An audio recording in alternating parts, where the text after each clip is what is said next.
with BCP.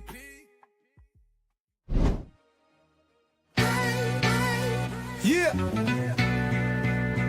To the tune of OPP, minority by nature. No time for idle chitter chat and petty iterations. Teaming to me exponentially like I'm Barack's inauguration. Erratic calculations, nah, I runs the infinite. Only way I slow me down is with some calcing by a limit. They might no longer show the work, the answer's self-evident. Some truth should be proclaimed in the Declaration of Independence. Things not instantaneous can be approximated by adding up our changes till everything integrated. Word to my partners in calculus.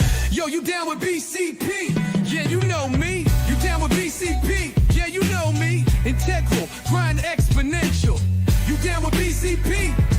That's the way we rotate radiannually. You down with BCP? Down with BCP? You down with BCP? You down with BCP? That's the way we do things limitlessly. Yeah, you down with BCP? Yeah, you know me. You down with BCP? Let's blow. Switch the flow. Shift the tempo. You down with BCP? Down with BCP? You down with BCP? You down with BCP? That's the way we do things limitlessly. Yeah. You down with BCP? Yeah, you know me. You down with BCP? Can you guys imagine seeing Jordan in the club dancing like No. Come on, I get all the broads in my corner. Oh, shit. What? No super chats? you look over to your right and you see Shorty doing that, you like, is that guy having a seizure or something? What's going on over there? I was worried about who was going to kill Foster there, you or I.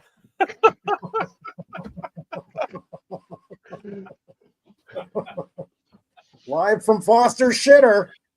All the little dingleberries. Crazy. Oh, my goodness. Great What's that dude doing over broadcasting live from Foster's shitter, where all friends, every little dingleberry, can join and share their thoughts. And when the shit gets real, just give her a little flush. Minister Charles Johnson, J2K, Cliff Victoria, Steve Rogers, Creighton Wilfong, and Ferris. Thanks for being starting 5 or 10 minutes late this week. I'm like, we've been doing it for 3 years. Oh no, and Fierce, you're now a member, so you get to go watch just what just happened there. You can watch. Well, we'll be downloading the members content for you for the pre-show, and you'll see why we were 10 minutes late. Because I was like, we're a minute over, and Foster's like, we're always 5 minutes late anyway. Let me just finish my thought. STCs, Bersky Films. Who else I got in the pin here in this chat? J2K. Samo, what's up, man? Samo. Roberto Hernandez. Last night, Samo. I miss Doug Van Dorn for a lot of reasons, but I also loved when we tried to harmonize his name, and we need another name. Here he is. He's right here. Minister. Come on, Pete. Let's do it. Ready? Minister. Charles Johnson. Samo the man. I saw you on Aldo last night, man. Good show last night, bro. Yeah, we all did. Excellent stuff, Samo. Thanks for joining us. Good to see you, my friend. If you want to join us tonight, let me know. I'll send you a link. I put that out there last night in chat, and I wasn't sure if you saw it. But if you want to hang out with us tonight, I'll send you a link, my friend. Yeah, guys, everyone. He's trying to get rid of me again, Samo. 3 years, I'm still here. That's impossible. You're like herpes. That's right. He's like herpes. So how are we doing tonight, gentlemen? Sorry. You know what, Shorty, I could use a hairpiece. Oh wait, did you say herpes? I thought you were talking about a hairpiece. No, Never mind. I said you're like a hairpiece. That's what I said. Oh, okay. I could use What's one. up, Tony Moy? Trapakeepa. Tony Moy. Clifter, Jake Grizz. Always in the house. Appreciate you guys joining us. Thank you, guys. Cliff Victoria. Cliff. Always consistent. Cliff Victoria. Cliff Victoria, I got to tell you. Let me tell you about Cliff Victoria, okay? The guy makes the greatest fucking meals ever made. All right, had me over at my wife and Ilo's house. He made us a seafood boil, fucking delicious. Crab, shrimp, 524. lobster, There's my everything guy. you can possibly think of in that fucking seafood boil. Absolutely. Got me thinking about it for weeks, months, years. Still thinking about it today. I still try to do it every time I go to Florida, Cliff, because I can get all that great seafood. You fucker, you're awesome. Chad I speak Spiegel. for Cliff when I say, forget about it. You know what, Shorty? I can see another character for a commercial coming up there. You know, that's funny because I've been thinking about one actually. See, there you go. And you are damn correct. It is a different character. See. Talk about that after the show. Yeah. He's only got 2, Peach. Somebody remind us to talk about that. That's the You know T. what? Call me sometime when I have no character. Oh no, wait, that was class. Never mind. Samo said he can. Samo said send him the link. He can join in after his wife get back. All right. Mr. Mayhem. Right now. In the house. Wait, hold on. Come on. Man. We got to do Mr. Mayhem some justice, Peach. Ready? Mr. No. 1, 2, 3. Mr. Mayhem. Oh, wait. No. Let's do it again. One more time. Ready? Mr. Wait. On 3. 1, 2, 3. Mr. Mayhem. Hey. You. Who is this guy right here? This new guy, Trips? Melon Smasher. Melon Smasher. We've seen Melon Smasher before. Absolutely. Melon Smashers in the chats. I see him 4 stars. He gets around. He's a Bears fan, man. And that's what I was going to actually start with because we got Loveland under contract, man. You know, he's on the thumbnail. Picture of Loveland there. We got the rookie minicamp coming up. He's our big guy. And Yes. Trips is in the house too. Triple R. Yeah, I'm going to reserve comment about our tight end there. I wasn't in favor of getting a tight end in the first round, but I'll leave it there. You like your ends loose, huh? I was going to say, not tight enough. Look at the flow. What the fuck? What do you want, Peach? Well, you know, I do like a wide receiver. So he wants a wide end. See, the tight end thing was for me because never mind. Yeah, you need Like the to stroke my pussy, darling. What's up there, Triple R? Good to see you, my man. But yeah, I just think, you know, I mean, realistic.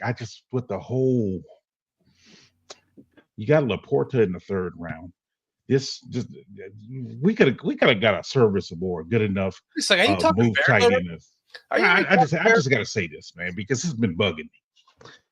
We could have waited. That's all I got to say. We could have waited. Okay, let's get into 1 second because I still want to get to the chat. Chad Spieger. But Relentless Mikey. let's give Chad his due. Peach. 1, 2, 3. Chad. Spieger. Come on. Why doesn't You gotta get put more bass in it. Louder. Man. Okay. Come on, ready? 1, 2, 3. Chad. Spieger. It's That's Chad. better. Chad. Better. Relentless Mikey. Oh, that's game show. That's a good one. Ready? 1, 2, 3. Relentless Mikey. Yeah, that was good. That was better. We're getting it. We're getting it. That's what you think, Shorty, but we'll let it go. No, I know, right? That's why I never rewatch the shows. Laz. Laz. All right, cool. What's up, Laz? What's up, Laz?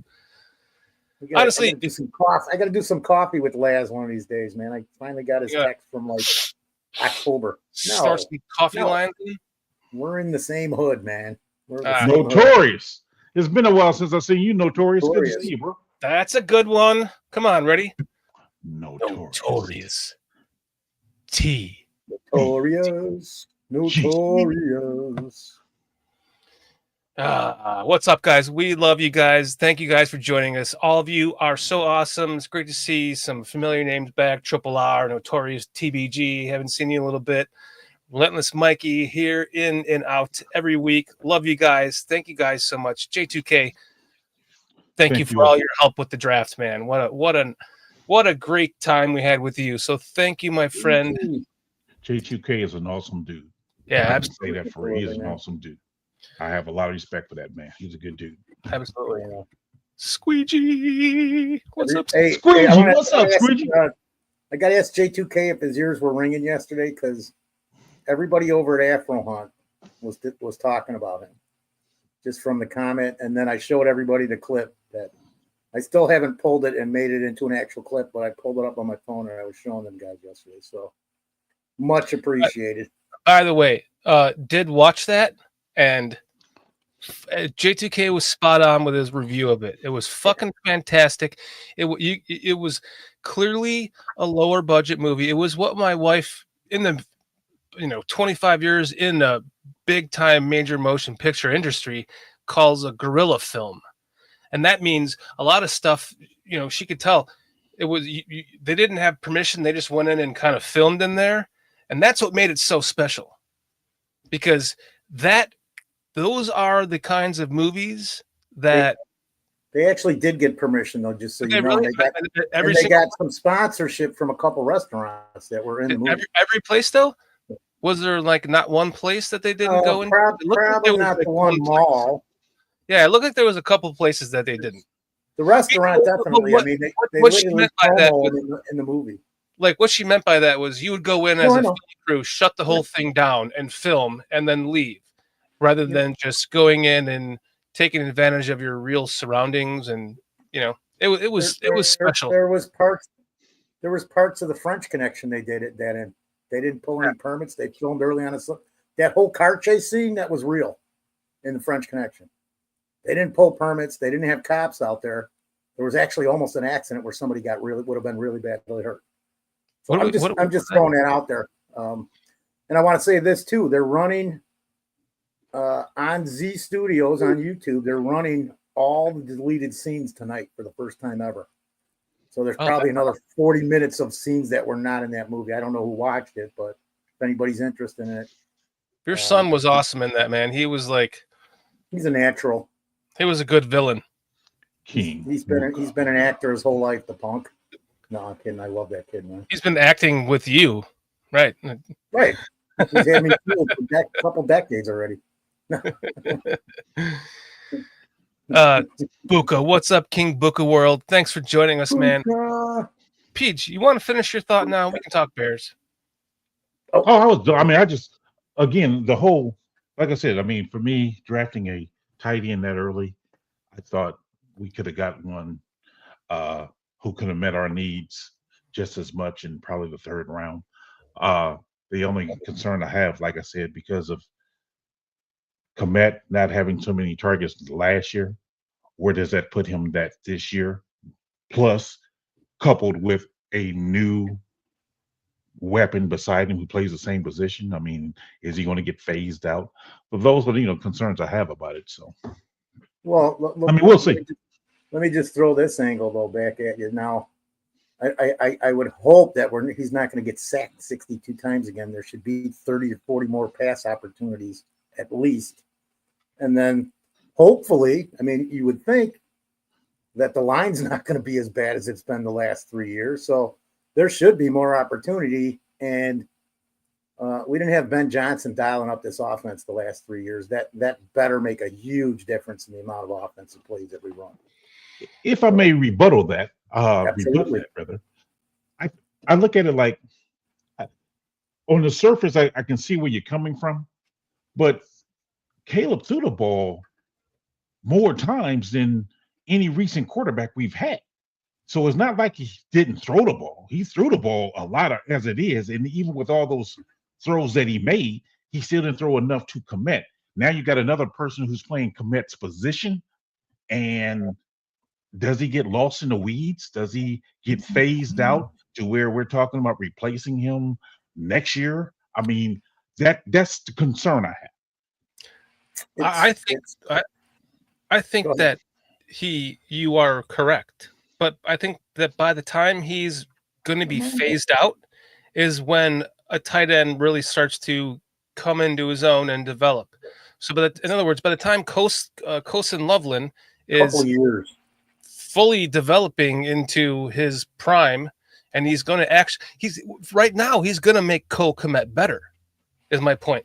And then Cole Kmet will eventually start to lose a little bit of his game to Loveland when he starts to hit his prime. And by then, Kmet's contract is over, and he's probably gone. I don't even know if I can agree with that. Or he's 6 on for less money. Just because Loveland, I mean, you're basically getting a guy, he can line up anywhere along that line. You can put him out wide. He's capable of doing things that Kmet just is not capable of. He's just not capable of. But again, this goes to my point of what I've been saying for 3 years is I want to have these guys in order, and then by their second season, I want to have the replacements on the team, because the cost of look, somebody just put up there, and I think it was somebody put up there, I think it was Melon Smasher put up there, the cost of what we just paid our tight ends over the next 3 or 4 seasons. And it's a large chunk of money. So even going back to my offensive line that PJ and I talk about every week for the last 2.5, 3 years, somebody gets hurt, what's the depth? Do we have quality depth? I'm hoping we're in a better position than we've been. It would appear that way, but I think I said that 3 years in a row.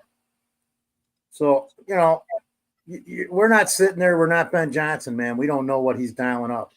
And the Chicago Bears, if I heard this correctly, the worst team in the NFL with 12-man personnel. The worst team in the NFL. I think we're 29th, 30th. The percentile was terrible. Yeah, we had it was the worst. It was terrible. Terrible. Right. Can you expound on that, Foster? Are you saying that we performed poorly in it? Because I saw that we actually ran a lot of 12 personnel at times last year.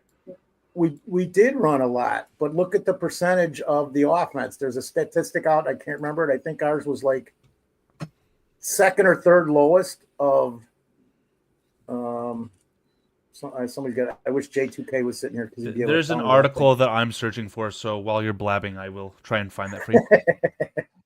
With love, much love, much love. You know what? No, we did run a lot of 12 personnel, but it was the least effective or third least effective in the NFL. Straight up, it's out there somewhere. Here we go. There's only just Melon Smasher even says this. Just straight up, we'll skip what I'm even saying. Bears offense was dead last in total yards last year and 29th in scoring. So we're going nowhere if that continues. Something has to change there, because we're going nowhere.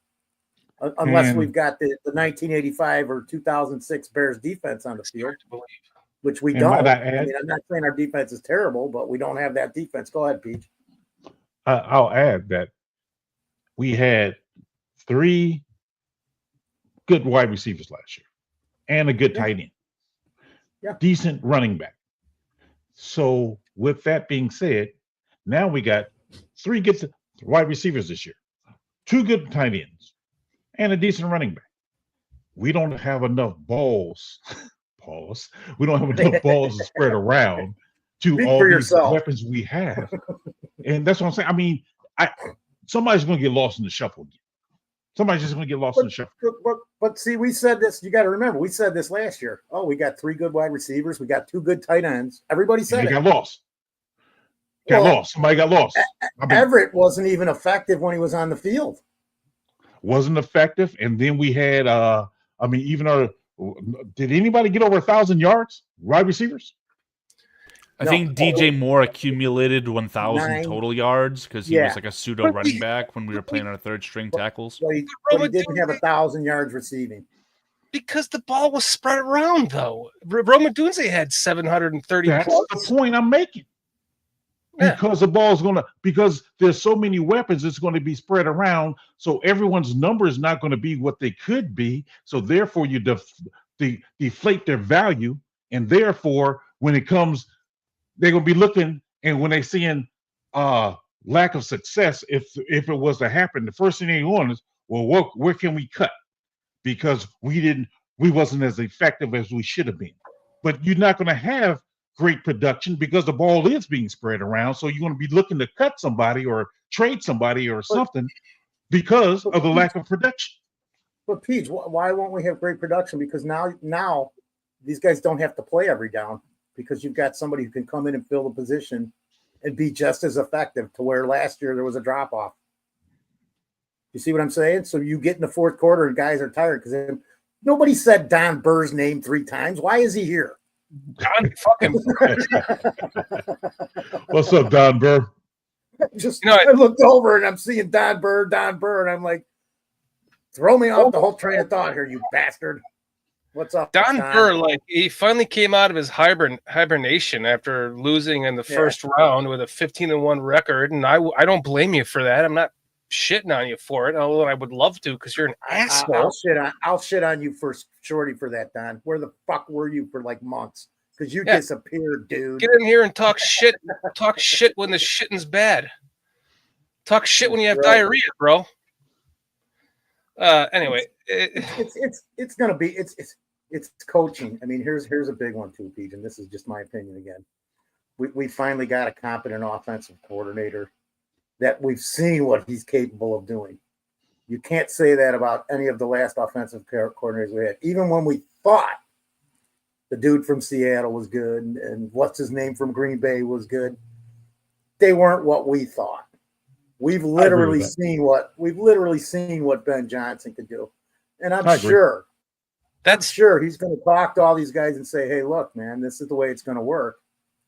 Everybody's going to be able to be fresh. So if you got DJ out there and he just caught 3 balls in a row or 2 balls in a row and he ran down the field 5 times, get him out, get him some air, put somebody else in there. We've got the people to do it now.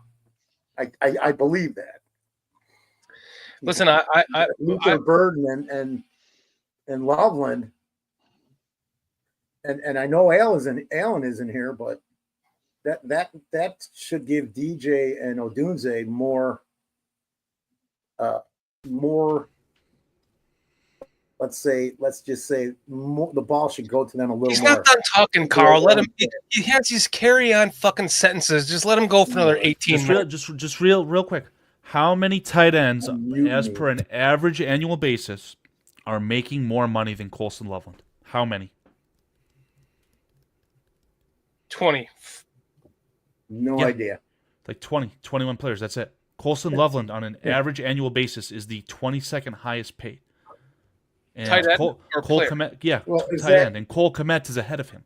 So we've got a very expensive tight end room. Absolutely. But I mean, that's what you get for a first-round draft pick. That stuff's all structured out according to a 10th overall draft pick. Foster. That's very important context. Absolutely. He wasn't I'm 39 or 28, 29. He was 10. He best be worth it because these fans will run him out of town if he's not. You and I all know it. PJ, you are correct, and Foster, you are correct. There is nothing that can truly give us any kind of real hope as a fan, because we have been here before. Every fucking year we're sitting here just like we are now going, our team, and then they shit a fucking a baby diaper full of diarrhea all over themselves, and it has to be cleaned up by 3 fucking people just so you can throw out the diaper. That's been this Bears team. So we traded for these offensive linemen. Oh yay! And okay, Tooney's cool. I like Tooney. I like the Tooney his acquisition, but the Jonah Jackson does absolutely nothing for me. I would have rather had Tevin Jenkins for $3 million. So you don't know what you don't know, and what we don't know is what is going to happen with this offensive line. On paper, it looks like it should be great, but the bottom line is it could shit the bed, and we're sitting here like hoping and praying that Bill Murray is the answer again. So but the one thing that keeps all of us bound together like a fiberglass thread is that belief in Ben Johnson. Thank you, Don Burr. It's the belief in Ben Johnson. it's no matter what you thought about this draft, it always came back to, well, this is a Ben Johnson draft. Clearly, it was a Ben Johnson draft, and it all comes down to Ben Johnson. If he is what he, by all accounts, should be, and we don't know what that is as a head coach. That's the other unknown. Just like our offensive line, it's on paper, it looks great, but it's hard. Like we're in a tough division, and it's as much as I want to sit here and predict another 11-6 record, I don't think I can. I think I am bound to predicting a losing record this season. Thank you, my dear. She just brought me my chicken fingers and tater tots for dinner. You guys got to excuse me. I'm having to do some work real quick, so I apologize. Oh yeah, I get it. Yeah. So look, that's fine. Now, let me. I can finish my rant then. That we don't know. By all accounts, it looks like a perfect setup for everything. Luther Burton fell in our laps. He's not a freaking Velus Jones. He was one of the best receivers, if not the second best, maybe even the first receiver in the draft. DJ Moore 2.0. And he fell into our laps. And to expect him to develop this year is, if we're going to go the positive route, a lot. I'm going to switch that. We can't expect him to just blow up. He's going to be a little Swiss Army knife piece for us this year because he's a rookie, because he's just going to learn situational stuff, and these are the plays you're going to be in. And we're going to rely on Odunze and DJ Moore. But then you go back to like, okay, it's a brand new offense. Everyone's learning everything all over again. What does it really matter? If you have a young athlete like Burden, who has a chip on his shoulder, who's to say that he's not the leading receiver this year? And you're right, PJ. The ball is, you might have 3 800-yard receivers and not a single 1,000, but does it matter? Like you said, if we win 11, 12 games and make the playoffs, it don't matter to me. Stats don't matter. Like, it doesn't matter how many yards a quarterback passes for, even though it really does, because 4,500 or 3,500 yards passing from a rookie is pretty phenomenal. Well, I think, it does come down to the winning. I mean, winning cures all ills. So if we're winning and we got 3 guys who got 800 yards, cool. But if we're, according to your prediction, we're not, like, we don't finish above 500 and they're scrambling to try to figure out where can they trim the fat. They're going to be looking at, believe it or not, they're going to look at these players' numbers. Well, this guy didn't get that many yards, and this guy, maybe we can move him. And that's how those conversations go, because they start trying to look on how they can improve the team and not looking at, well, we got all these weapons, he spread the ball around, so everybody's number is going to reduce. But because if we losing, they go, no, we got to find we can get better at this position here, or we can get better at that position there. And therefore, it becomes an issue. And that's what I'm saying. I mean, because I think Burton, I think he looks to me to be a guy who can come in and put up some numbers right away, because he ignite a team. Because he actually is good after the catch the ball, kind of like DJ Moore, good after the catch. So you get that guy. Okay, now he's developing, but tight ends tend to take a little bit longer to develop. And we spent this first round pick on him, and paying what, close to $7 million a year. I'm just not in favor of that. Sorry, just not. Oh wait, who's $7 million a year? Loveland, right? 4 over 26, close to what? Close to 7. Yeah. I understand your trepidation for sure. Yeah. I mean, I'm not saying it's a horrible pick. I'm not even saying he's a horrible player. Tight ends typically take longer to develop. Typically. What you're saying is, we've been here before. Yes. We are, fool me once, fool me a million times. We're just gonna stand up on a soapbox the next year again after George Bush, a 5-win season. I don't even know how to say that because he fucked it up so bad. He made me forget how it actually goes. Fool me once, shame on me. Fool me again. Well, don't fool me again. Fool me 3 times. Fuck the peace sign. Oh, by the way, I wanted to bring up, since Carl brought up that little slide or at the bottom, we have a pope before the Chicago has the first pope before a 4,000-yard passer. Look at this, guys. This is incredible.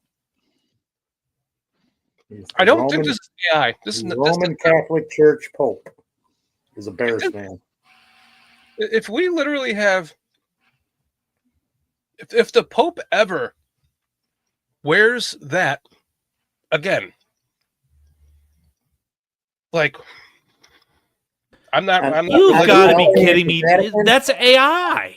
Is it AI? That looks like AI to me. I don't know. It could be. It could be. But I'm just gonna pretend. I'm not even religious, but I'm just gonna pretend it's not. I need that hope because of everything we just talked about. We can sit here and blah blah. No, that's the Pope. That isn't hope. That's the Pope. Okay, oh yeah. Goodbye. We can blah blah blah all we want, but in the end, it's what have you done for me lately, and it's always come down to a 4, 5, 3-win season, 7. Wow, we got lucky with 7. Well, Shorty, I hope you predict that we have like 6 wins because you've been so far off the last 3 years. Hopefully it'll stay like that. Reverse psychology. Oh, yeah, I forgot you used that. I'm going reverse psych. Now that I just told the universe I'm going reverse psychology, it won't work, though. So. Yep, it's over. Damn it.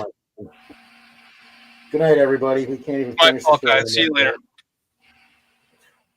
Chicago. Oh my goodness. Yeah, it just we will have to see what happens when it happens, right? By all accounts, we have the coach, we have the players. Our window is now. We have both coaches, defensive, offensive, hopefully head. And the players that have been added to this team, and we all just hope it's going to be what we think it is, because Ben Johnson seems to be the one mesh that holds it all together that would prove otherwise, right? Yeah, we're hoping. I want to throw this out there. We'll get back to the tight end for a minute because this is so J2K says Kmet has 2 real years left on his contract. I think it's 10 and 12 mil. That's right when Loveland will be a fully complete tight end. I can see that. I just hope for the money we spend, it's a year sooner. But time's going to show all that. Time's going to tell. What do we got here? Oh, but he's right, because that's what I was like saying earlier. It's like by the time Loveland's ready to take over, Kmet will be. They'll get rid of him, or he'll stick around for a lesser contract because he's a native. Yeah. I just like having the next guy ready to go because there's injuries every year, man. And you know what? You guys can't decipher this. The right side here is the dead money in the cap, right? So 2025 for Cole Kmet, if we were to cut him post June 1st, he'd count 11.5 mil against the cap. That's terrible. Why would you ever do that, right? But to JGK's point, it's right here. Post June 1st, if you cut him next year, it's 1.6 mil the next 2 years, right? So financially, it makes sense. Honestly, the $3 million is not the end of the world here, in my opinion, either. Like, this is the last season of Cole Kmet that is like financially guaranteed, right? I hate the idea of cutting the player. I hated the idea of taking a tight end at 10. I don't care if he went to the school that I support. I think Cole Kmet's awesome, but as far as it being a financial decision, it's very easy to move off of him, especially when you already are paying your rookie tight end. He's essentially a top 20 tight end as far as average annual value in the NFL. So it's a crazy pick, in my opinion. But we are talking about this world with the streaming and all the money that's coming into the NFL from different streaming, that the cap just keeps they're predicting it's going to be even more and even more and even more. And this contract will, for Kmet by all purposes would have looked great or will look great. And it won't, maybe you can still re-sign him because maybe they're producing well together. Poles does look at positional value. He tends not to pay two players at the same position top dollar. I mean, one can be close to one of the higher paid and the other one to be a little bit lesser paid. So I think, to Carl's point, when he looks at the books at the end of this year and say, okay, what is Kmet producing? If he's not producing what phenomenal numbers, I could see them trying to move on from him because we're paying Loveland. And this is the problem I have, because again, we get in this situation where we draft another player at a position and then we want to sit there and move on from one of the guys we already have. I hope I'm wrong. I really do hope I'm wrong. But I see it come next year or a year after, Kmet's going to be leaving one way or another. I see they're going to be having him go. When will we be happy and satisfied? I believe Odunze was drafted 10th last year, so his contract's got to be pretty good too, because he was a top 10 pick. And we just paid DJ. He was number 9, right? Well, didn't we trade back with Philly to pick up a 4th? Well said, Foster. And took him 10th? No, we did that. That was Wright. Darnell Wright, Foster. Yeah. Okay. Roman Dunze was the 9th overall pick. Okay, so but the contract should be for the year that it came out, which was last year, is a similar contract that Loveland's getting. Mm-hmm. They're not too much different. If anything, they're probably closer than you think, because he was a 9 and Loveland was a 10. I know there's not a lot of difference. No, I'm saying, wait, Pete, I'm saying, because it's not just you. I do the same thing too, and I'm going, well, when are we going to be happy? We're going to only be happy when they win, and they win the playoffs, and they win a Super Bowl. But what do you have to do to get there? And sometimes you got to do this. I look around at what Philadelphia does. They're going to have the same issue in Philly because they just keep drafting great defensive linemen every year. So I'm just saying it's what the better teams do is they've got a guy already ready to replace the guy. And that's what I've been talking about since we started the show. I want somebody there that is ready to step in, because God forbid come Halloween and Jonah Jackson's out and Kmet's out for a month. Mm-hmm. Now we've got Loveland and we've got either the kid from Michigan or whoever can fill that position, whether it's Bill Murray or the young man from Michigan State. Sorry about that. But I'm throwing that out there as a thought, because it seems like we're never happy. Well, what I'm saying is there's ways to do this, and the way these contracts have been structured, they're doing a much better job than a few of the former administrations, because we still shouldn't be in salary cap hell 2 or 3 years from now from doing this. When you look at the wide receiver, you can have Odunze and Moore because they play two different types of wide receiver. So therefore, you can have them coexist. I know that Kmet's more of an inline and Loveland's more of a move, but realistically, again, there are packages where you're only going to have one tight end on the field a lot of times. So therefore, is he really a starter at number 10? You can kind of say he's a starter, but then again, you can kind of say he's not. It depends on what personnel we're running. So therefore, we spent that number 10 on a player who is a part-time starter. Whereas I would rather spend that number 10 on a full-time starter, like a defensive tackle or an offensive tackle or someone along those lines like that. Like Kenneth Grant? I would have traded down and went after Kenneth Grant. Traded down a couple of spots, still went after him. Yes, I agree with that part. Probably would have just had to take him at 10, PG. He was taking at 13. Yeah. Well, yeah, that's what I mean. Good job, Foster. Like Kenneth Grant, if you didn't take him at 10, he was gone. So that was the choice I think you had to make. Was if I could have moved down a little bit. Or even Mikael Williams. Is that his name? The guy from Georgia? He went. Didn't he go 11? Yeah, he went 11. That's what I'm saying. I mean, but I would have drafted someone who I can have as a full-time starter, as opposed to someone who's going to be a part-time starter, given the position he plays. Now, devil's advocate, like the idea is to develop Colson Loveland into your starting tight end. He has the capability to do that. It just sucks, you know. You like PJ's point. You can't have them both at the same time, right? You have to do one or the other. It kind of sucks. Right. Sorry, I had to wolf down my meal so I could just get it over with. Please go back and finish it. We're in the middle of a good conversation. No, I'm about to fuck your conversation up. Your conversation is about to end right now with what I'm about to say. And that's in 2 or 3 days. By the time Cole Kmet's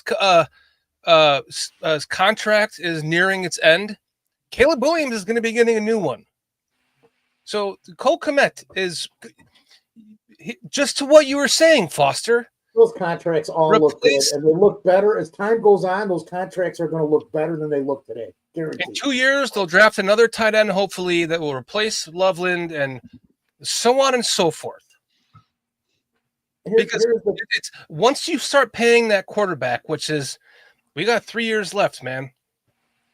And then we are, if by all accounts, Caleb Williams is exactly what, PJ, close your ears. Go ahead. What we think he will be, then he is going to command the largest salary of any quarterback in the history of the NFL. And that's going to hamper our team, no matter what the fucking numbers are from the new salary caps. That's going to compound every year from the streaming revenue and all that shit. Two things to go. He'll make $70 million a year by the time he gets his contract. Do you guys think that Caleb Williams would be more inclined to take a deal like Patrick Mahomes, where Patrick Mahomes was? I can't remember if Patrick Mahomes immediately when he signed was the highest paid quarterback in NFL history. He was. But one of those situations where hopefully you're top 5 in average annual value off the rip, but that's extended for 10 years. 600 million, 700 million over 10 years. That feels like something that could be in the cards that could keep the team financially together. Caleb Williams, if he accepts a contract like that, like if he works within his career like a Tom Brady or a Patrick Mahomes seems to be doing, then yes, we would hope that he would do that. And I don't really see that any other reason why he wouldn't. He seems to be good with his money. He's already made a lot of money coming into the NFL. He doesn't seem to be doing any really. Do you see any? I don't live in Chicagoland anymore, but do you guys see any endorsements from him? Like, is he doing car commercials and shit? No, he's just hanging out with supermodels. Okay, but maybe I'm with them all the way. That's what I'd be doing. You would think he would be all about signing a shoe deal or like, you know, he seems to be avoiding that stuff. Like, he's the first player since they started doing the Meet the Rookies. He's the first player ever to not, in the first 3 picks, to not do one. I was so waiting for the Meet the Rookies with him on the Bears channel, and they did everyone else but him. So, and then, you know, I sat here opening all those fucking cards. Remember I was opening all those cards looking for that kid. He wasn't even in those cards because he hadn't signed his player deal yet for that specific, for Panini Score. He's in the other Panini cards, but not the fucking Score version that I wanted. So Shorty wastes a bunch of money and time looking for something that was never there. Fucking Carl, was it Carl? No, my cousin told me he wasn't even in that issue. So the point is like, maybe he doesn't really, maybe he would be if he's not, he doesn't seem to be that concerned with money.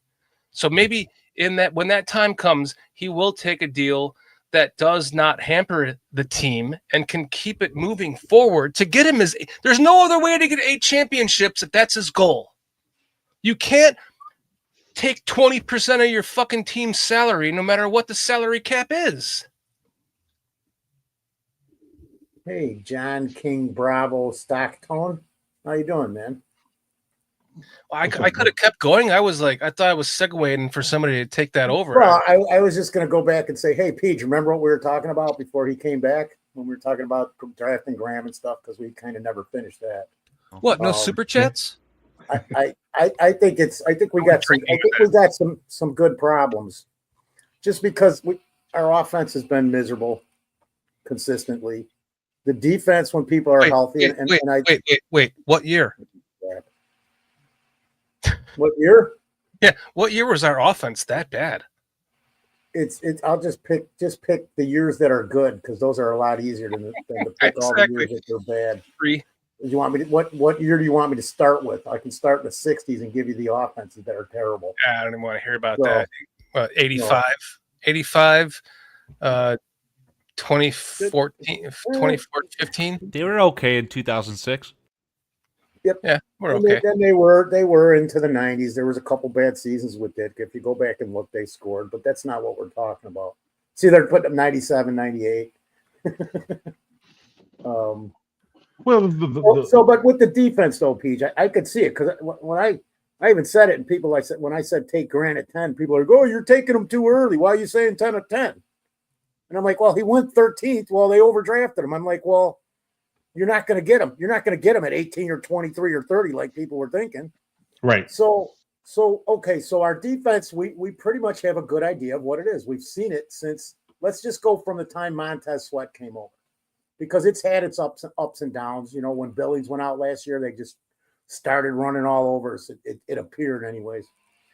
So let's build this offense and put it on par with the defense before we go back to the defense. But even with the defense, with Dennis Allen and the guys that we did pick up, I would have to say the defense has improved too. Do we have? I think we're going to be better at 3-tech.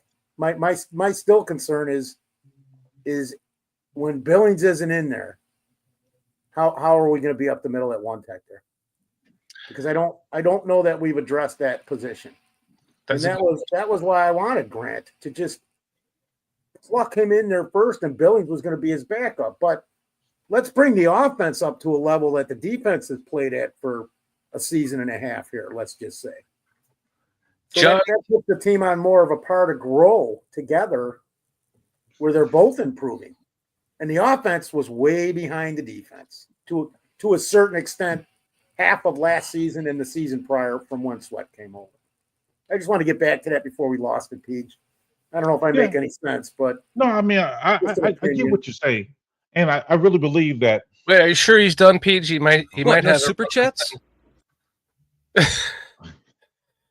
I just think that with Ben Johnson, first of all, I do think he's a brilliant offensive mind, and I think he'll try to find a way to make it work.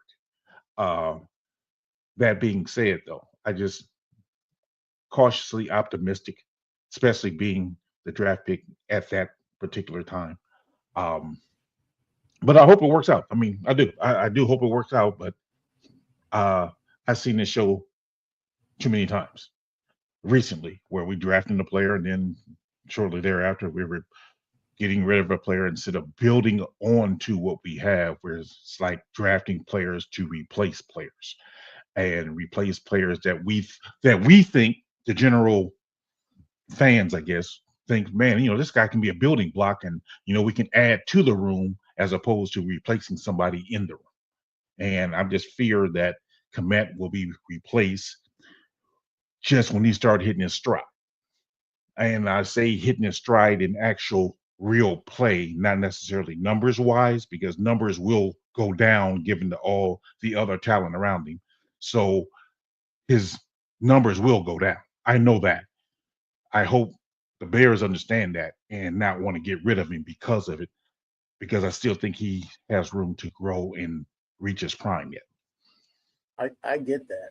And I just think we've got a couple years to see it, and then the decision will be made at that time. I don't, there's stuff all over YouTube and TikTok and all this stuff. The Bears are ready to trade DJ Moore. They're ready to trade Cole Kmet. No, they're not. Not in my opinion. We don't even know what we have offensively. We got to at least go through this season to see who's what and how this is going to work out. So my whole point though was I understand them wanting to build the offense and work more on the offense because look in the chat. Offense was atrocious. It was. There's comments now they're gone, but there's a bunch of them. And we didn't get to John King Bravo Stocktone $5 super sticker. Thanks. Appreciate John. your super sticker, brother. Thank you. Team Bravo Stockton. That's a good name there, man. Thank you, John. We got some great names in here. Illinois Jones, Melon Smasher, STC, Steve Rogers. Relentless. Hey, Brandon. Brandon's in the house. Brandon Duplessis, you saw him earlier. Brandon. Thanks for popping in, man. Brandon, I'll be home in June, so we have to get together. We'll do lunch. Why do you threaten people live on the air? Yeah, I'm sorry. It's recorded. Never mind, Brandon. And Brandon says this: if you're 9 to 5 replaced management every couple of weeks, the operation would be very efficient, and the employees would be set up for success.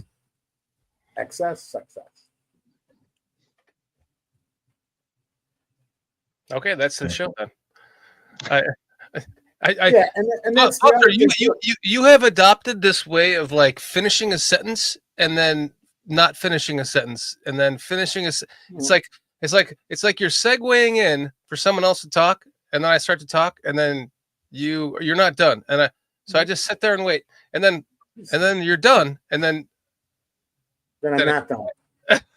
Yeah, but if you were like 800 years old too, you'd have mental lapses too, man. This ain't a fucking game show. I'm saying like, can I go? Because I got some timers, man. Sometimes I remember and sometimes I don't, and it's getting bad. Custard on your spotted dick. It's about to turn into all timers. I'm going to shut up. Yeah. Some timers, part timers, all timers. Yeah. A lot of this was, you talk about Jonah Jackson and these picks. This is Ben Johnson putting together what he wants for his offense, and Poles going along with it, knowing what he's getting because he's looked at these players too. We know Poles has looked at everything. So now I'm going to shut up because I got to go to the bathroom. So I'm even going to leave so you don't have to hear me stop and start and stop again like a fucking broken down Hyundai. I'm just going to hear your piss stream start and stop and start and stop. Make sure you don't take the fucking camera. That might be your piss stream, dude. I'm still rolling good. My doctor says my kidneys and shit are that of like a 400-year-old instead of 800. Proof? Yeah. Only on BC. Okay, take the microphone with you. I want to hear this. I'm gonna take No, we just want to see the video. It's It's not real without the video footage, Foster. So the ball's in your court. I'll have to show you the actual piss because you won't believe me. I could just be dumping a gallon of water in it if it sounds. You should probably see a doctor about it if that's the problem, dude. PJ's the doctor. I do. My doctor's afraid. My doctor's like my eyes just bulge up. What are you talking about, fucking Carl? No. My doctor's like my age. He's afraid of sticking his finger up my ass to check my prostate. Good night, is your doctor your wife? No, he's literally like my fucking age. Like, this is weird. Like, when your doctor becomes your age or younger than you, that's weird. All of my doctors, all of them are younger than me. Okay. Half of them, I would hope so. Half of them, I tell them stuff, and they're like, "Holy crap, I wasn't even born yet." And I'm going, "Man, I maybe should look." Well, you've transitioned to that point. Like, I'm in the medium point where my doctor is like my same fucking age, and then eventually, as long as he's my doctor, we'll continue to age together, I guess. You'll know what I'm talking about. I had like the same chiropractor for 40 years. He died because he was like 87.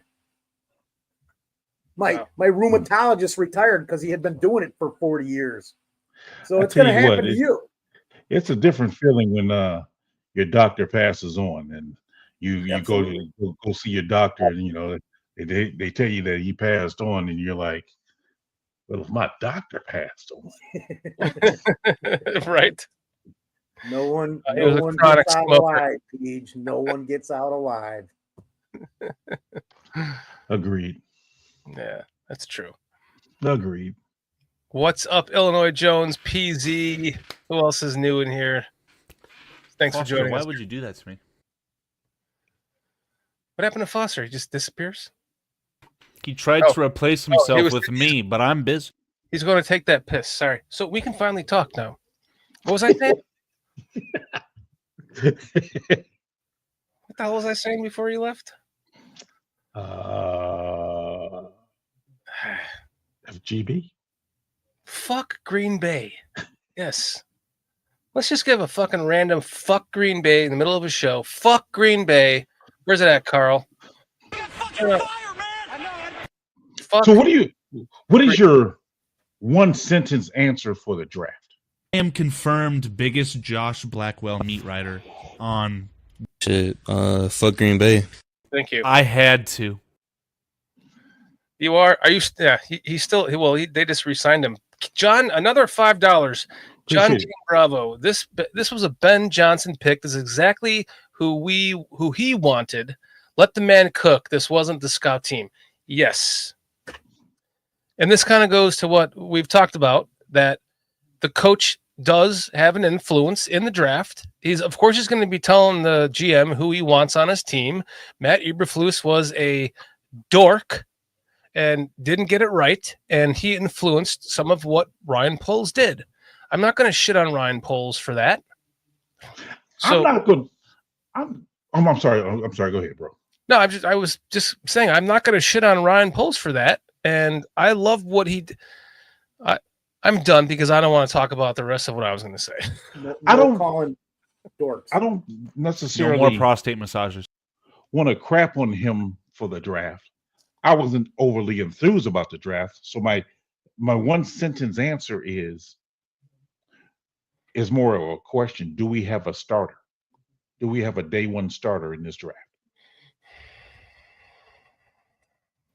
Pete, let me just ask you. I'm going to answer your question kind of with the question. So, say we draft Grant. Say we draft Grant instead of Loveland. Mm-hmm. How many snaps more does Grant get than Loveland gets? With the Twice as rotation many. of defense. I didn't ask you, Carl. Shut the fuck up and stay in the back. Hey, so Foster had to go, guys. So fuck off, Foster. That was brilliant, Carl. I think given how the defense rotate, therefore I think that the snap count could probably be equal. However, I think that Grant could possibly have a bigger impact, being that I think Grant, if Grant would have came, he would have beat out Billings for the starting job. So he becomes the starter. I agree. And therefore him and Billings are rotating, but he has more of an impact. Whereas Loveland, like I said, he may be a part-time starter in 12 personnel. So even in that 12 personnel, is he just a blocker or is he going to go out for every pass? I mean, is he going out for play? So I think Grant would probably have the bigger impact that way. That's just my opinion. Again, I'm not a professional or I'm not a genius. I could agree with that. Jones, but that's where I'm coming from. I could agree with that, Pete, for year one. Now, down the road, I don't know if I'll agree with that. I just have to see what Loveland is. So it's the snaps. I was going to ask Carl or somebody, does anybody know how much 12 personnel that Ben Johnson ran in Detroit?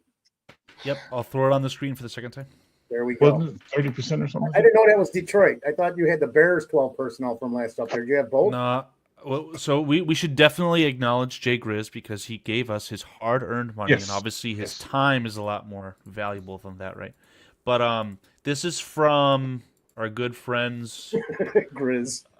Hold on, let's get to Grizz really quick. Grizz, thank you for your $4.99 super chat. What am I, chopped liver, shorty? You never invited me to grab a bite to eat. Hey, Grizz, don't worry about it because he always invites us. He always invites somebody to grab a bite to eat and never fucking, never does it. So he could invite you. You're not going to go anyways, just like the rest of us. So don't feel left out. We love you, Grizz. Brandon lives 15 minutes from my mother. Grizz lives in fucking Pennsylvania. Uh-oh. Yeah, but you'll make trips anywhere, man. You're that way. Oh, no, wait, that's me. Never mind. When I'm out there in Pennsylvania next year, I'll come and see you, Grizz. We'll go out to eat, and then we'll bitch about Shorty. It'll give us something to do. We got another. Hold on, we got another super chat. Wow. Another King $5. Bravo stock tone. What, Gotta read love that that super name. chats? Read that off, Appreciate you, brother. Foster. John King Bravo stock tone, $5. He's a day one starter. They said they are playing him all over the field, and he ran 12 personnel. 12 personnel 30% of the time. That's a huge chunk of the game. Trust Ben. I trust Ben. But look at the roster, you can't look at the roster construction. My point here is that, again, this data is from, I think it's Jonathan Wood. It's posted on Windy City Gridiron, our good friend Lester Wiltfong. Lester. The usage rate, you can see these are for first and second down, okay? So Detroit 2024 was third in the NFL, 39% most 12 personnel on early downs, first and second down. The Bears, the usage rate, rather, actually in 2024 was 8th. So they were both kind of neck and neck. They used 12 personnel often enough. From that, though, how often do they pass? 41%, 18th best in the NFL. The Bears just never passed it while they were in that 12 personnel a lot in early downs. So they used the 12 personnel to run because Mercedes Lewis, who's a Packer sleeper agent, 57 years old, he's a trash can. Gerald Everett, awful waste of space as well. This is on the money downs, late down, third and fourth down. The Bears had 5th most usage rate on third down for 11 personnel. 12 personnel. The Lions are, I'd say, average 15th usage, 18th pass. So I don't know. Such a great mixture of different people on this panel. Okay, so I know it's awesome. Just okay. Let's look at the difference in scoring because there's no way we score like Detroit. The last exactly right. Seasons. So, what do we need? What have we been crying about for the last 20 years? We can't score. Running back. Even when we hold them to 17 or 19 points, we lose too much. Right. Let's score. Let's score 25, 28 points a game. We'll do some winning. Grizz, I'm sorry. Or next time I'm in Philadelphia, I'll make sure to hit you up and I'll buy you lunch, buddy. So did DJ Moore have the most snaps as a wide receiver on offense last year? I'm looking at a comment from J2K over there. What's your question? It just said it's here. J2K says, "Hey Brandon, I like the rotation at wide receiver. DJ had the most snaps of all NFL wide receivers." Wow. And that was with Allen and Komet and Odunze in the mix. So I know he didn't get the ball as much because he 900 and something yards. He was close to 1,000 last year. I think it's the first time in a while that he hasn't had 1,000. But it can be done effectively. And the thing is to be effective and win. Score points and win games. We're not used to that because we don't see it. Don't even know. Barely know what it even looks like. How many games did we win last year? 5. Okay. 7 before, 3 before, 4 before. How many? 5-win team and maybe one starter. Well, to thank you for bringing me back to that because Loveland's not going to be a starter because Komet's the starter unless they start the game, the opening game in 12 personnel. Then he's a starter, and the same thing with Burden. Unless they go out with a 3 wide receiver set, Burden is not a starter. So, but what I think could be a starter is Shamar Stewart. I think by the time out who? Dexter. Shamar Turner. Yeah, Turner. Is that what I said? What did I say? Fuck, I had it in my head that I was going to say Stewart, and I still said no. You said Stewart. I keep getting it. I keep fucking it. Really does it really matter who starts? Yes. With what Dennis Allen does in the rotation? Yes. Okay. Because to me, if you have an alpha in the room, you start that alpha. Absolutely. Now, if you got a guy who's like, okay, he's a good rotational piece, he's a rotational piece. But if you would have drafted Grant, he's coming in and he's starting. You would have drafted over who? Billings. I think if you would have drafted even Mikael Williams, he probably could have beat out Dale. I mean, again, at that number 10 pick, I want a solid starter for one. But Jerry Angelo once said that, he tries to go into a draft to get 3 to 4 starters. And I'm looking at our draft and I'm wondering, do we have any of them starting? I mean, like you said, Loveland in the 12 package, 12 personnel, and 11 personnel, Burden, but neither one of them is screaming, given our situation, oh, they're starting right away. So these are the numbers of the. Yeah, Squeegee was asking, and I had that ready, so that's for you, buddy. Brad Biggs reported that these numbers are subject to change. Please keep that in mind when you're buying your custom jerseys. 87 for Burden? That's different. I didn't think he'd go that route. I thought he'd be in the teens or something. He's wearing the receiver's number who said that receivers go to Chicago to die, just to say fuck you to him. Was that Mussine? I like that. If that's what it is, I like that. Yeah. I'm not going here to die. I'm sure he has no clue. I'm gonna wear your number and show you I'm not going here to die.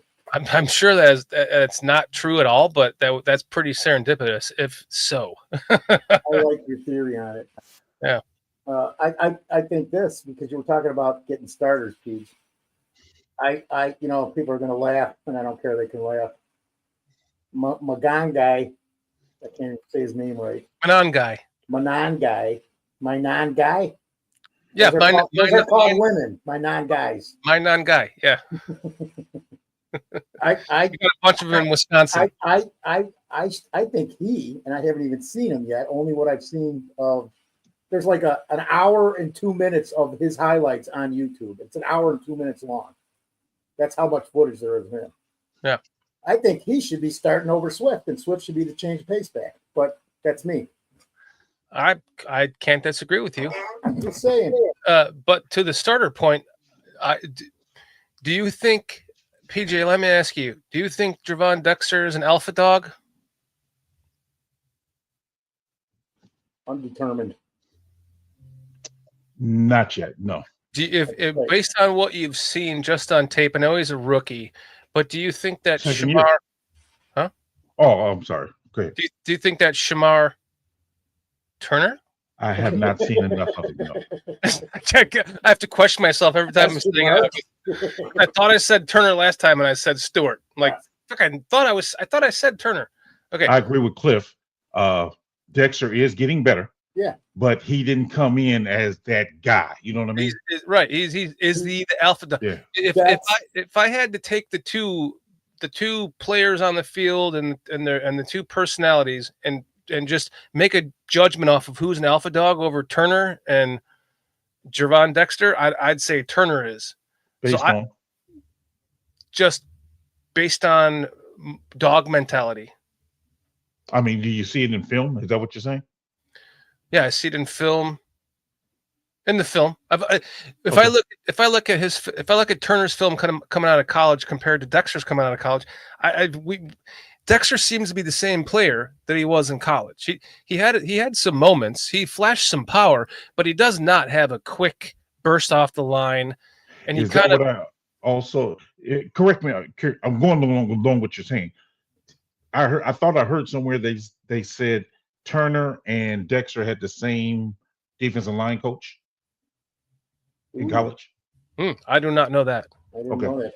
What did he leave Florida and go to Texas A&M? I guess. I've seen that somewhere. There's a problem there. Look at all these guys at Texas A&M and look at their stats, and then it seems when they get to the NFL, they play better in an NFL system than they do out of Texas A&M. At least the last 2 or 3 seasons. And Perry said I am correct on that. Listen, I have a question for Don Burr. Don, I know that you are just as passionate about it, your team as we are about ours. And I think that you have just the same ability to overthink your team and get overhyped by your team just as much as we do, respectfully. Do you really think, we got Samo coming in here in a second, do you really think, Don, that your team is not going to take a significant step back having to replace two coordinators, the two main coordinators? And if you say no, then I know you're just as much of a homer as us. But if you really reflect on it, do you really truly believe that in your own heart? Because I'm not sure that I would if it was my team. So that's very interesting what Brandon put up. Did you guys see that? Turner went from 84% snaps to tackle in 2022 to 26% in 2023 to 11% in 2024. He spent the majority of his final season as an edge rusher. Well, I was going to say he could actually. There's another guy that could be a starter. I know you're going to say no over Deo, but he could start on the edge immediately with the rotation system and the way Allen runs his defense. Because these guys, again, they're going to be playing all over the place, and I like that because you're going to have different packages for different offenses. And with Pickens, he has to make this step that we've been waiting for this season. He has to take the unemployed. Next step. Well, that's where he's going to be if he doesn't take the next step. I'm projecting him to get cut. I just wanted to rebuttal real quick to what Brandon had said. It was more that Shamar Turner went inside. So I don't know if Brandon was looking up the stats, making a shorty mistake for Shamar Stewart. You mean Turner? No, our draft pick, Shamar Turner, finished his senior season as an interior 3 technique. And played more gained on weight to do it. Last year. They said this when we drafted him, that's one of the reasons that we were able to take him, because we know he can play edge or tackle. He's shown it. He put on. You guys know the numbers better than me. For PJ's knowledge, Dane Brugler thinks that Shamar Turner can be at least average at any position 0 through 9. Yeah, on the defensive line, which I think is why he's on this football team, because they like his versatility. We all know that's a Poles thing, man. Versatility on offensive and defensive line. Honestly, what'd you say? On offensive line and defensive line, they appreciate the versatility. Poles has said that since he came to the Bears. If you go back and you look at after that first draft, he talks about versatility immensely all throughout all of these pressures back then. That's even like some of the guys that we signed in free agency. Well, Patrick can play center. He can do this. We're going to start him at center, but you don't know because he can play guard. I mean, I'm just kind of mumbling through stuff that Poles had said in the past. So. And we have a lot more important things to get to, like Mr. Samo, right? If you guys want to read this, you can see the summary from the Beast. Essentially, he moved his way primarily playing as an edge, as an underclassman. He added weight inside in 2024. Right. So Shamar Turner definitely is trending towards playing as a tackle, not an edge. Are you sure? Yeah, I'm fucking sure. Did I sound like Foster? No, I'm just asking because you don't know what Allen's going to have him do. Is he going to have him put on more weight and stay inside? I just had a nice conversation with the boys from the CNG podcast, and I forgot who made this point. I don't know if it was Alan. I apologize to you guys. Essentially, it doesn't matter where the hell he lines up as, because if you have Dexter and Shamar Turner on the inside, right? They could come on a blitz and have a stunt and end up as the edge rushers. Deo Dengbo, same thing. Guy got the majority of his sacks coming from the outside, coming in. Very versatile. So you're right here, Foster. It's going to be hodgepodge. It doesn't matter where they line up. It's where they finish. Let's bring in on top of the quarterback. Let's bring in Samo to see his in the backfield, dude. Samo! Hey, what's up, Samo? It's too late now. What's up, fellas? Carl just stole my thunder and took everything I was going to say. Like, dang. What's up, fellas? Hey, I got a question for you. My thunder, I don't know if you remember this. Thank you. He's like, Sam, I don't know if you remember this from a couple of years back. I just was wondering how that drive to Ireland is every day. I don't know if you remember that. I knew you were going to say that. I gotta go. It was like 3 in the morning, and Samuel's got to go to work, and he goes, "I gotta go to work now, in every chat in Ireland." You started saying it in every chat room I saw you in. Sam, how was the drive to Ireland? Are you back from Ireland? I was like, what's up? What's up to everybody in the chat? What's up, Samo, man? Thanks for hopping on. Great points, man. Yeah, for sure. Man, you guys are making a lot of great points on here. PJ, I feel you. Just real quick on the Shamar Turner thing. He was more the inside guy this year. PJ, you're gonna love him. If you haven't seen him yet, you're gonna love him. You absolutely love this kid. Like, he plays with mentality that has been sorely missed as for the Bears defensive line, man. So I hope that it's an infectious energy that he brings to that entire defense. But yeah, he moved, gained 30 pounds to move inside because Nick Gordon transferred from, I think, was it Vanderbilt? Was he that he transferred from in his final season? So for his senior year. So he bit the bullet. The guy put on 30 pounds of muscle and good weight. He doesn't look like he's 290 pounds. The kid looks like he's about 270, if at the most, maybe a little less than that, because he's just like, he's more muscle than he is fat as a defensive lineman. And his get off is amazing. Great hands, man. He throws a good punch. So you're gonna love this kid when you see him, PJ. I just don't know what it means for Javon Dexter. Is he a day one starter? Is it possible, because of like Cam Jordan being a bigger defensive end, that he still played defensive end? And that's where Carl stole my thunder, man, because like they said, Dennis Allen likes to move guys around too. So he wants you to see guys coming from different positions, and his versatility, where he's played, they said every position on the defensive line, at least 200 snaps is, I think Courtney Cronin stated, like, he's played both ends and the 3-tech at least 200 snaps. And no other player in the draft has had that much experience at all of these different positions. He says he has some good outside moves that he wasn't able to use this year because he was playing on the inside, but he loves playing on the inside because he says, you're close to the quarterback and he's a lot quicker than those big guys. And man, he just has the right mentality. I think he's going to be a dog, and I'm glad that he has Grady Jarrett there to learn from too. So, man, I'm hoping that's going to kind of speed up his development a little bit, and hopefully, Javon Dexter can learn some things. And Carl was right about them, or I don't know who else. I think it was Carl that said that they had the same defensive line coach. Their coach the guy moved from Florida to Texas A&M after Javon was drafted, and he coached both of those guys. I saw the interview he was talking about him. He says he loves both kids, and they're both dogs. But I agree, Javon still needs to work on his get off and throwing his hands a little bit better and just his leverage. I think Javon needs a lot more work. This kid is way ahead of Javon already. To be honest with you, I'm calling he seems quicker off the ball. He does seem a lot quicker, man. A lot quicker. The guy is going to be a dog. Like, I think he's probably the best defensive lineman on that team. I think Shamar Stewart went because of traits. Yeah, they had Shamar Stewart went because of traits. I really love Nick Gordon. I think he has a lot.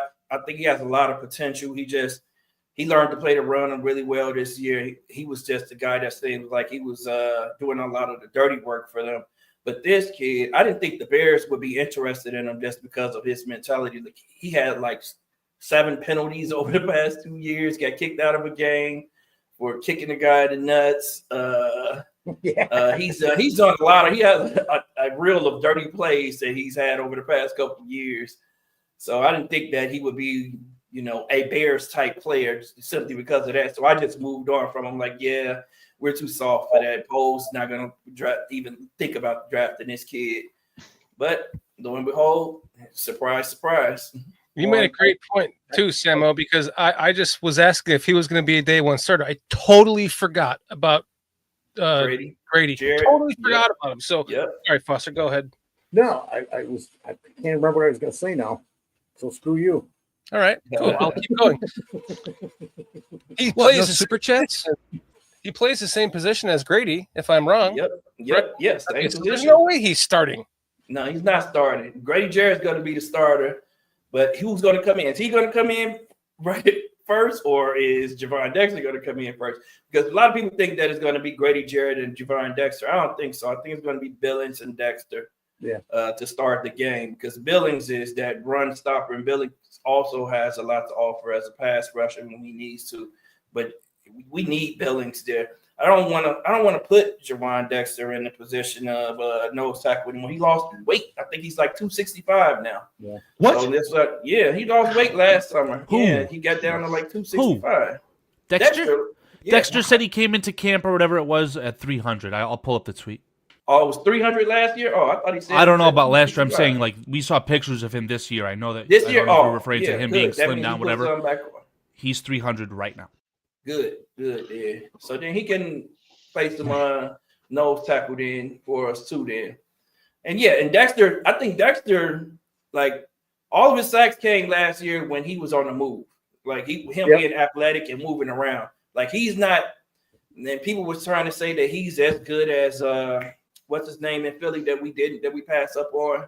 Can't even think of Carter. his name right. Carter, yes, Jalen Carter, but he's nowhere near as good as Jalen Carter. Just because they ended up with the same amount of sacks doesn't mean that they're the same player. Like, Dexter is not going to beat you one-on-one every time like Carter is. Carter was getting pressure instantly one-on-one, just beating up on guys and pushing guys back. That's not Dexter's game. Every now and then, every other game, I've seen him push some guys back, but for the most part, it's when they're doing those stunts and him coming around, like, he's really good at that, man. That's stunning. Like, he is. Let me just walk us through this real quick, just so you know. So, to me, that looks like thin. That doesn't look like an NFL defensive lineman to my unprofessional, untrained eyes. That's maybe my eyes are the exact same as his teammate, Jaquan Brisker, who says, "You little," laughing emojis galore. Yep. And Gervon claps back and says, sorry, Jervon, I need to fix myself saying that, but he says, "No, you is coming, 310 lean." So the source is the player himself, the man himself. 310 lean. Wow. Show me that picture again. But he is 6'6", though. He's like 6'6", 6'7", or something, right? I don't know how tall he is, 6'6". but just so we're on the same page here, right? Yep. If you're telling me that 310 is a desirable weight for three technique or nose tackle, I don't know, but I'll throw the depth chart up again. It's kind of redundant to have all these three techs if you can only play one, right? Exactly. Yeah, that's what I was saying. And that's why I didn't understand the pick of Shamar to either, because we have, and I know what it meant. That just told me that they're not as high on Javon Dexter as a lot of people are, a lot of Bears fans are. Which it could be a double-edged sword too, right, Samo? They could like Javon Dexter. They might not want to pay him the money that he might think he commands. That's a problem. Yep. Unless he's insurance for Grady Jarrett. 2 years, yeah. I mean, it's a good problem to have, man. I want a good rotation of defensive linemen, and like I said, Stewart can play the outside.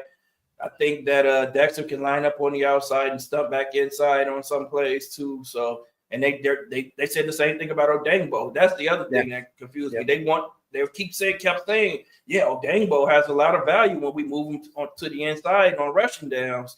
But then you went and got 3 new 3 techs this year. So it's just like, what are we doing? 2 other guys, that can play 3 techs. So I don't know. We'll see how it all plays out. I know that Dennis Allen is just as good as Ben Johnson is on the offensive side of strategizing on defense. So, and just think about it like this. He's going to be playing with the leads for the most part in these games. So I think Dennis Allen is going to be probably the positional coach of the year if this offense takes off and we can play with a lead for the most part. I think his defense and his play calling is going to look a lot better in those situations, which he hasn't had. And for the Saints, he hasn't had that when he was with the Raiders. He's never had a good offense, if you think about it. But he's always had a really good defense. Let's think about how good his defense is going to be playing with a lead. It's just going to be good to see. So I'm hoping that I'm right, and that's going to be exciting to see, and he'll know what to do. I don't want him to get overly aggressive and allow teams back in the games either, because that could also happen. But because we know that he's an aggressive play caller. Hey, Raging Oracle, how you doing, man? I was just going to bring this up too. So with Dexter beefing up there to 310, because we do have problems. Look at what happened when Billings got hurt last year. Yep. could Dennis Allen, because he went out and got the guys he wanted, in my opinion. Yep. You know, in the free agency, picking those guys up, and even the draft. Yep. So could Dexter be, and this might be a good thing. I don't know if it's the guy Dennis Allen wants, but at this point in time, could he be the guy that's going to be learning and replacing Billings, or possibly in future? I mean, because that was a weak point. I mean, I kept that was why I said take Grant, because the minute Billings went out, we had a problem. We had a problem stopping the run. They were running right up the middle on us. Yep. Because I'm not familiar with Dennis Allen's scheme. Does he actually use a 3-tech, or does he just have 2 defensive tackles playing the 2-tech? He uses the 3-tech. He moves them around. He allows them all there. He moves them around a lot because he brings all these exotic blitzes. He'll bring anybody. He'll bring us any safety. Everybody's in play. Corners. Everybody's going to be blitzing this year. So that's something that we're going to be able to see.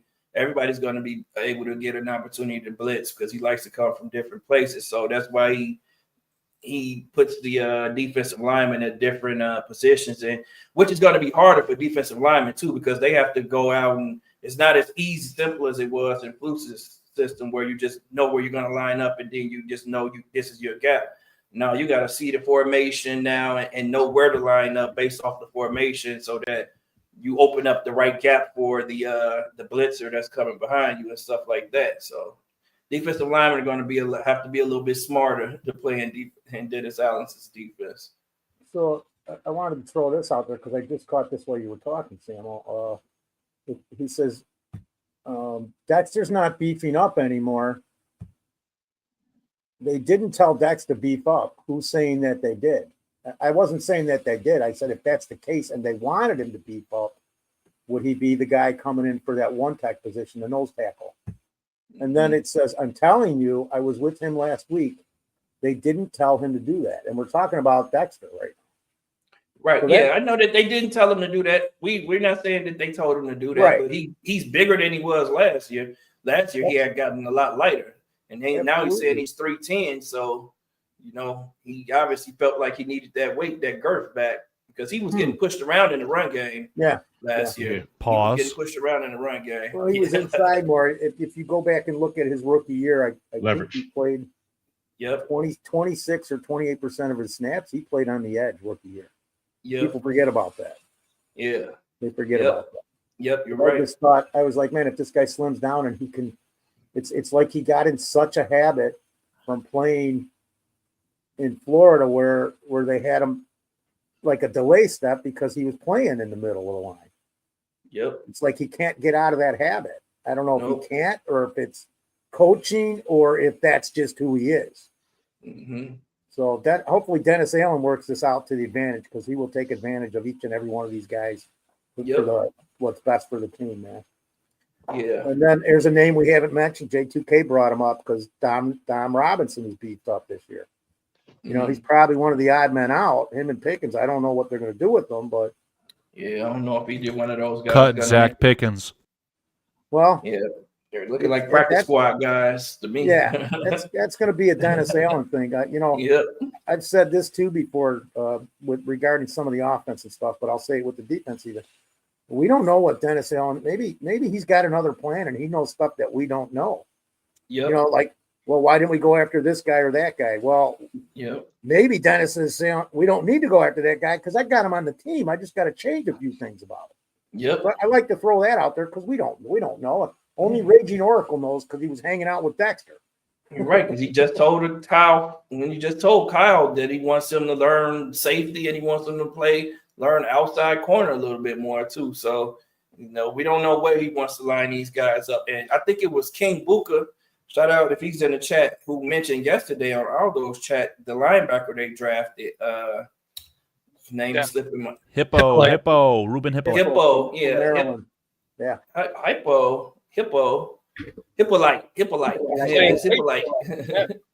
Hippolyte. Maybe he's going to not be playing linebacker as much as we think he is because he is the same size as the Honey Badger and he has all of this speed. So maybe he'll be like that Joker role a guy that moves around, that you can blitz from different positions. So he might be a key, the key to this opening everything up for this defense. And we not even know it right now until the season starts. So shout out to King Buka World, who called that out. I'm just like, yeah, that sounds like a great idea. The kid is aggressive. I just don't see him taking on tackles. Thank you for reminding me of that, because I meant to.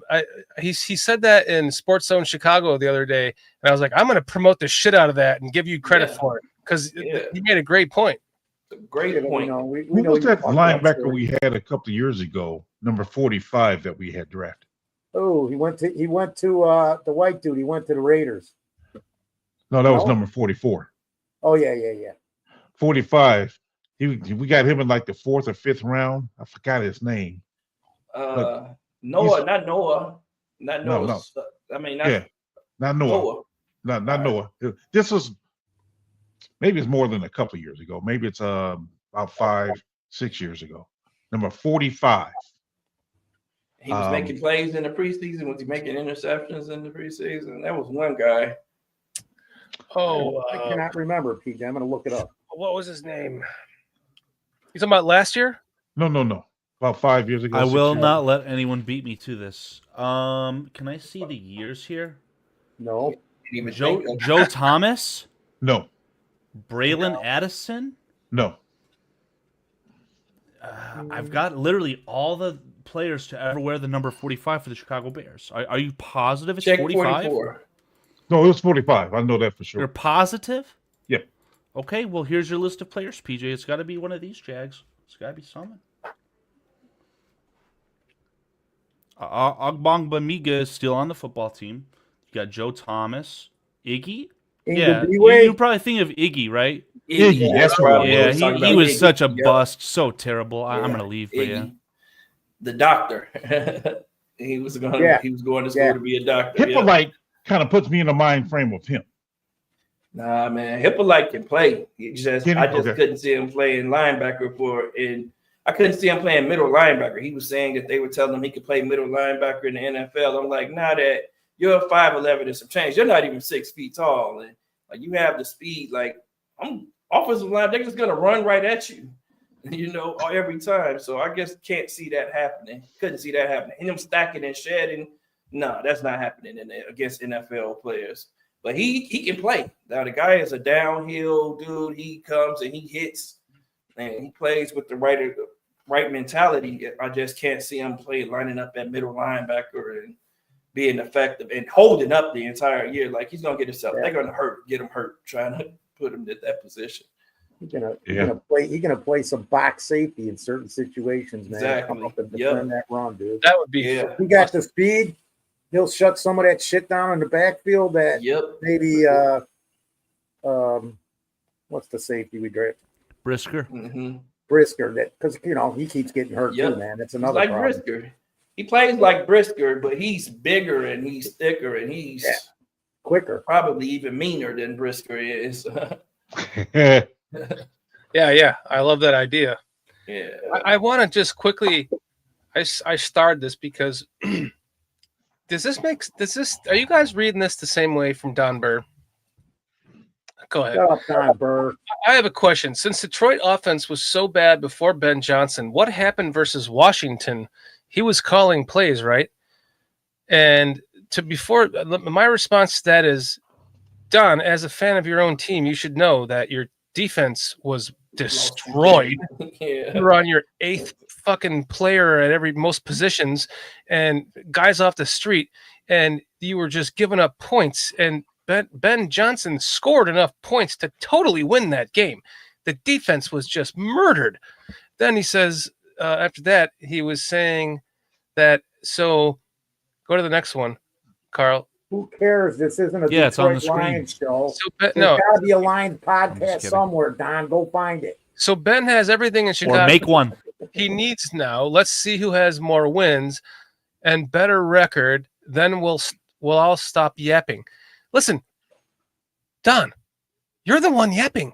We try to get respect out of you. We don't yap to you. Everyone in the fucking chat is usually respectful to you until you yap. You're the one. Listen, let me finish. You, like I wanted your fucking team to win the Super Bowl, Don. I was rooting for you guys. I was actually somehow I was heartbroken that you lost in the first round with a 15-1 record.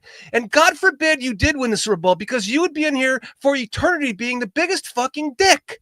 So to say that the yapping is coming from us is completely incorrect. I'm only glad they lost to prevent you from being a fucking infinite asshole.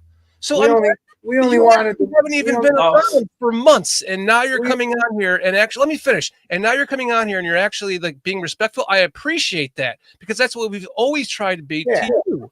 And you lost because your defense was injured. Period. You would have won the Super Bowl if it wasn't for that. So don't say that shit. Okay. And your quarterback threw 3 interceptions. Yeah. But guess what? You still scored 31 points. Yeah. But you gave up 45 points. You're supposed to fucking win a game when you scored 30 points. Yep. And I was shouldn't even be that close if you throw 3 interceptions. Man, Samo, if we could score 31 points consistently, imagine what we could have done the last 3 freaking years, dude. Exactly. And we wanted him to win because, Shorty, we're doing exactly what he wants us to do, and we're talking Lions when we're talking to him. No, so we wanted the Lions to win because of Steve and all the guys on the Respectful Lions podcast that come on our show and talk to us. Yeah. Mm-hmm. So. Don hasn't been. First off, Don's never in our chat, and he's sneaking back into the Bears world by coming here to like get warmed up. Yep. But he is being respectful tonight, which I do really appreciate. So thank you, Don. He's being respectful. And as you say that, Don says this. Like, so you're being respectful, but so you dipsticks are proving my point. As you say, he's being respectful. No, we're not proving your point at all, because you lost your point by saying that Ben Johnson's not going to do shit for us because he lost. What did he do in the playoffs? He scored 31 fucking points with a quarterback that threw 3 interceptions. It should have been the MVP of the league. Global TCJ Global WW sums we it thought up. that you were better, that you knew more ball than that, Don Burr. I think we were giving Don Burr too much credit. We thought that Don Burr knew ball. And turnovers and defense lost that game. Plain and simple. We can't. Anybody can say anything they want. We all saw it. Everybody saw it who watched the game. So. And Carl, we're not going to. You tell him, PJ. Tell him. I didn't say we will. I want to know what chat thinks. Oh, should we? No. Don is being a very good Don tonight. I'm proud of Don. But he actually said something against his own team there that was shocking to me. So I had to call him out because he's usually. Well, it's called copium. Fair enough. I don't remember bearskin Matt. Does anybody? No, it's Bearsky Film. No, it's Bearskin Matt. Come on, man. It's Bearsky Act. And Don, we're not saying that the defense injured was the excuse. We're saying that the excuse is the defense gave up 45 points. The offense did its job. The defense didn't. Anytime a defense gives up 45 points, you didn't do your job.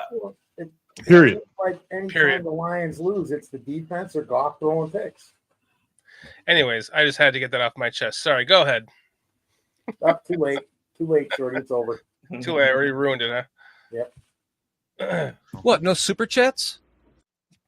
What you thinking, PJ? Oh, I'm just listening to the thing with Don Burr. I think what was it? Raging brought up a good point. No, you don't ban Don Burr. You don't ban Don if you're keeping Illinois James. He's definitely says things way worse. Yeah, that's very true. That's very true. Illinois Jones, lighten up, bro. I don't know what's going on with you in the chat, man. You've been tripping the past couple of weeks. I've watched this show. Months, Samo. Months. Illinois Jones has always been awesome, but you're right. He kind of did get off on a bender for a little while there. Bro, but he's normally not like that. None of us are going to agree 100% of the time. But, man, be respectful, dog.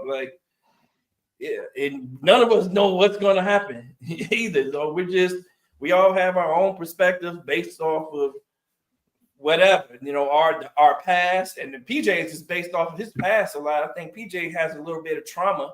I can tell a lot of trauma. Trauma that most of him and Foster. That's why you think Foster's beard is so white. That's the trauma from being a Bears fan, and PJ is catching up over there. I see. And Samo, I'm really only 38. Right.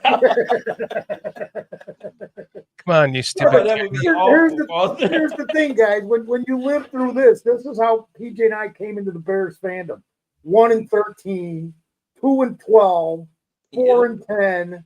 You get, it gets pretty sad. And right prior to us coming into the Bears as Bears fans, if you go from 1920 to 1963.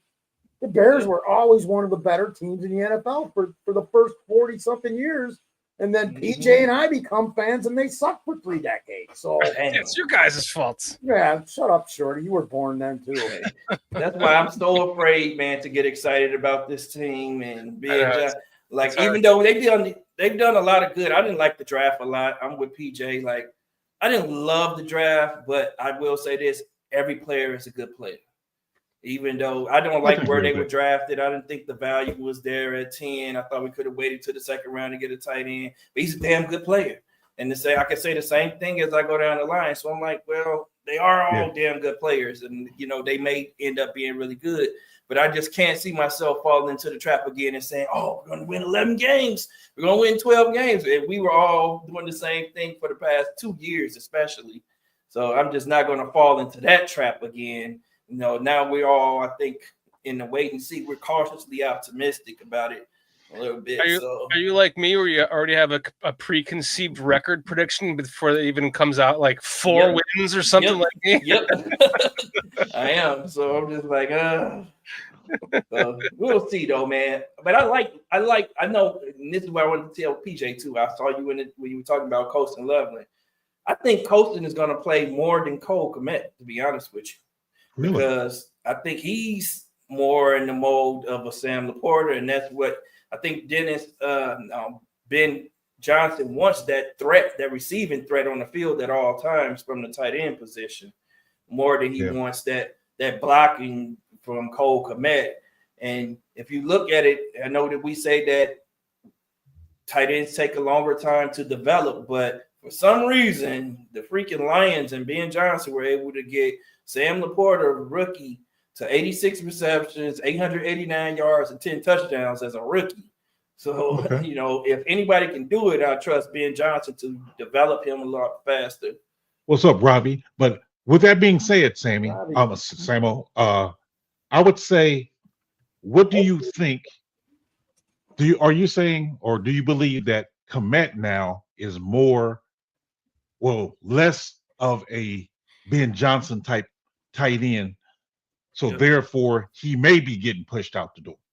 I don't think you're gonna get pushed out the door though. I think we need them both. I think it's a great luxury to have, and that's where I think your trauma sets in, because we can only have one good player at every position, Right. But I think he can find good use for Cole Kmet, especially in the red zone. Like, Cole Kmet is a threat in the red zone, man, and because it's his size and he knows how to use his body well. It's just in between the 20s, he just doesn't offer a lot, because he can't get that separation the way that Loveland can instantly. He gets up on linebackers quickly, and then he takes off and he's wide open immediately. Cole doesn't do that, man, and we've seen that Cole is more of I'm going to body you. I'm going to use my body to get in position. I'm going to catch the ball and get us a first down.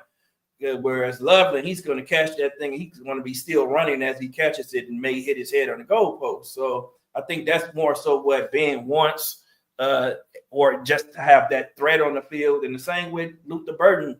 I think having both of those guys on the field at the same time when we were in 3 receiver sets and 1 tight end. With 1 tight end, I think having Burden and Loveland in the middle of the field, attacking the middle of the field, and maybe even rotating Burden around the backfield and end arounds and stuff like that, I think it could be something good. And if anybody can keep everybody happy, I think it's Ben Johnson, because they've averaged over 30 points a game with less talent too on offense, with a less talented quarterback and less talent is on the receivers' ends. But they had better running backs. They did have better running backs than us, and they had a better offensive line than what we're even predicting our offensive line to be. So King Bravo says you're preaching it. Yeah. Hey, I'm seeing how it could go, man. I'm thinking about it. I'm so tired of thinking about it. Like I don't know how you guys felt, but I was drained. I'm glad that the draft is over. Oh shit! Looking at that shit every night. Like I stopped posting on Twitter. I stopped looking at Twitter. Like it was just consuming my days at work. I'm just find myself falling behind at work because I'm on fucking Twitter responding to shit and doing mock drafts and looking at different players. I'm watching stuff on my phone, watching players on my phone as I'm doing work. Why am I so obsessed? I've got more feces on my phone from going on Twitter when I'm taking a shit than I ever have. And it's driving me fucking crazy. Like I'm ready to ban Twitter just because of that. Yeah, I get text messages asking, "You all right in there?" I was like, "Damn, I have been in here for a while, right?" Oh shit! How long have I been in here? How long was I in there? Come on, everyone has to admit most of their Twitter time is done on the shitter. Come on, let's all admit it. Yeah. Video, everything, man. I'm just like, that's why I'm glad it's over, man. Like now we know what the team's gonna be, and how we can just pontificate, as Shorty would like to say, or as what the team is gonna be once they put it all together. So, hey Peach, if next time we ever get together with Dan, if we get together, remind me not to shake his hand, dude. Or use his phone either. Or use the phone, right? Yeah, no. Okay, dude. I'll find a payphone, Shorty. I'll find a payphone. There's got to be one somewhere. I was talking to Chris Watts one time, like I was chatting him, and I was like, I'll let you know when I'm done taking a shit or whatever I said. And he was like totally devastated that he knew I was taking a shit when I was texting him. I'm like, well, what the fuck am I supposed to? I'm working all day. I can't. Now I have to think about you on the shitter. But I do appreciate your insight, I'm in the though, shitter Samo. right now. That's where I broadcast from. Appreciate your insight, Samo. Absolutely. Yeah, definitely, PJ. Thanks for joining us, man. Like you said, I think you're right about a lot of things. I just think it's your trauma, man. I'm like, PJ is traumatized, man. That's all it is. He's just thinking about it because we don't play. The Bears. When have we had two good players at any position? Ever? They don't, because the Bears are so cheap. They 85. wouldn't pay two players. They wouldn't pay two players. No. 85 probably. No. Brandon Marshall, Alshon Jeffrey, Curtis Conway, and Jeff Graham. And Kramer. And they traded Curtis Conway, right? Didn't they trade him? Throw one in there that PJ will remember. I'll say 85. The only reason why I say 85 because that's the time when they actually had two Pro Bowlers at the same position. Right. Other guys has been good, but two Pro Bowlers. Yeah. 85. 1978, Walter Payton and Roland Harper, and they would have been the first two backs to gain 1,000 yards in one season. But George Halas, in the last game of the year against Washington, pulled Roland Harper and wouldn't let him get the 1,000 yards for a bonus, so he ended up with like 980 yards that year. Damn shame. And Roland Harper, totally underrated. If Payton wasn't there, he would have probably, as a fullback, he probably would have been the lead back in that offense because that guy could do it all, man. You remember him, Pete, right? Yeah. And for guys in the chat, I view strong safety and free safety two different positions. Me too. Middle linebacker and outside linebacker, two different positions. So same position, two outside linebackers. Exactly. And Gentry was a running back turned into a flanker. He was a great pass catcher. So he wasn't really a wide receiver, guys, just so you know that. I was talking about his time then, right? I was talking to buddy about super guy. I met him at a bar in Addison and Cicero in Chicago one night. I didn't even know it was him. I'm sitting there drinking and then I'm talking to this dude, right? And I look up on the wall and I'm like, wait a minute. You're him. And he's going, oh, yeah. Yeah, the Bears, it was great, you know. He's drinking wine coolers. I was like making fun of him at first, and then I'm going, holy shit, it's Dennis Gentry I'm talking to. Don't be an idiot. Did I ever tell you guys I used to work with RoboCop, man, the tight end for the Bears? Did you? Yep. Yep, I used to work with him, and you guys know I went to Lake Forest College, played with Casey Urlacher, brother, and so Really? I met You a did? lot of Bears player. Yeah. I thought I talked to you about this before. So yeah, I went to Lake Forest College like an idiot, passed up on some better opportunities, but ended up there because of some circumstances that I don't wish to talk about right now. But anyway, it ended up being good. I ended up playing with Casey. Casey came my sophomore year. Got to meet all the Bears players, hang out at Brian Urlacher's house.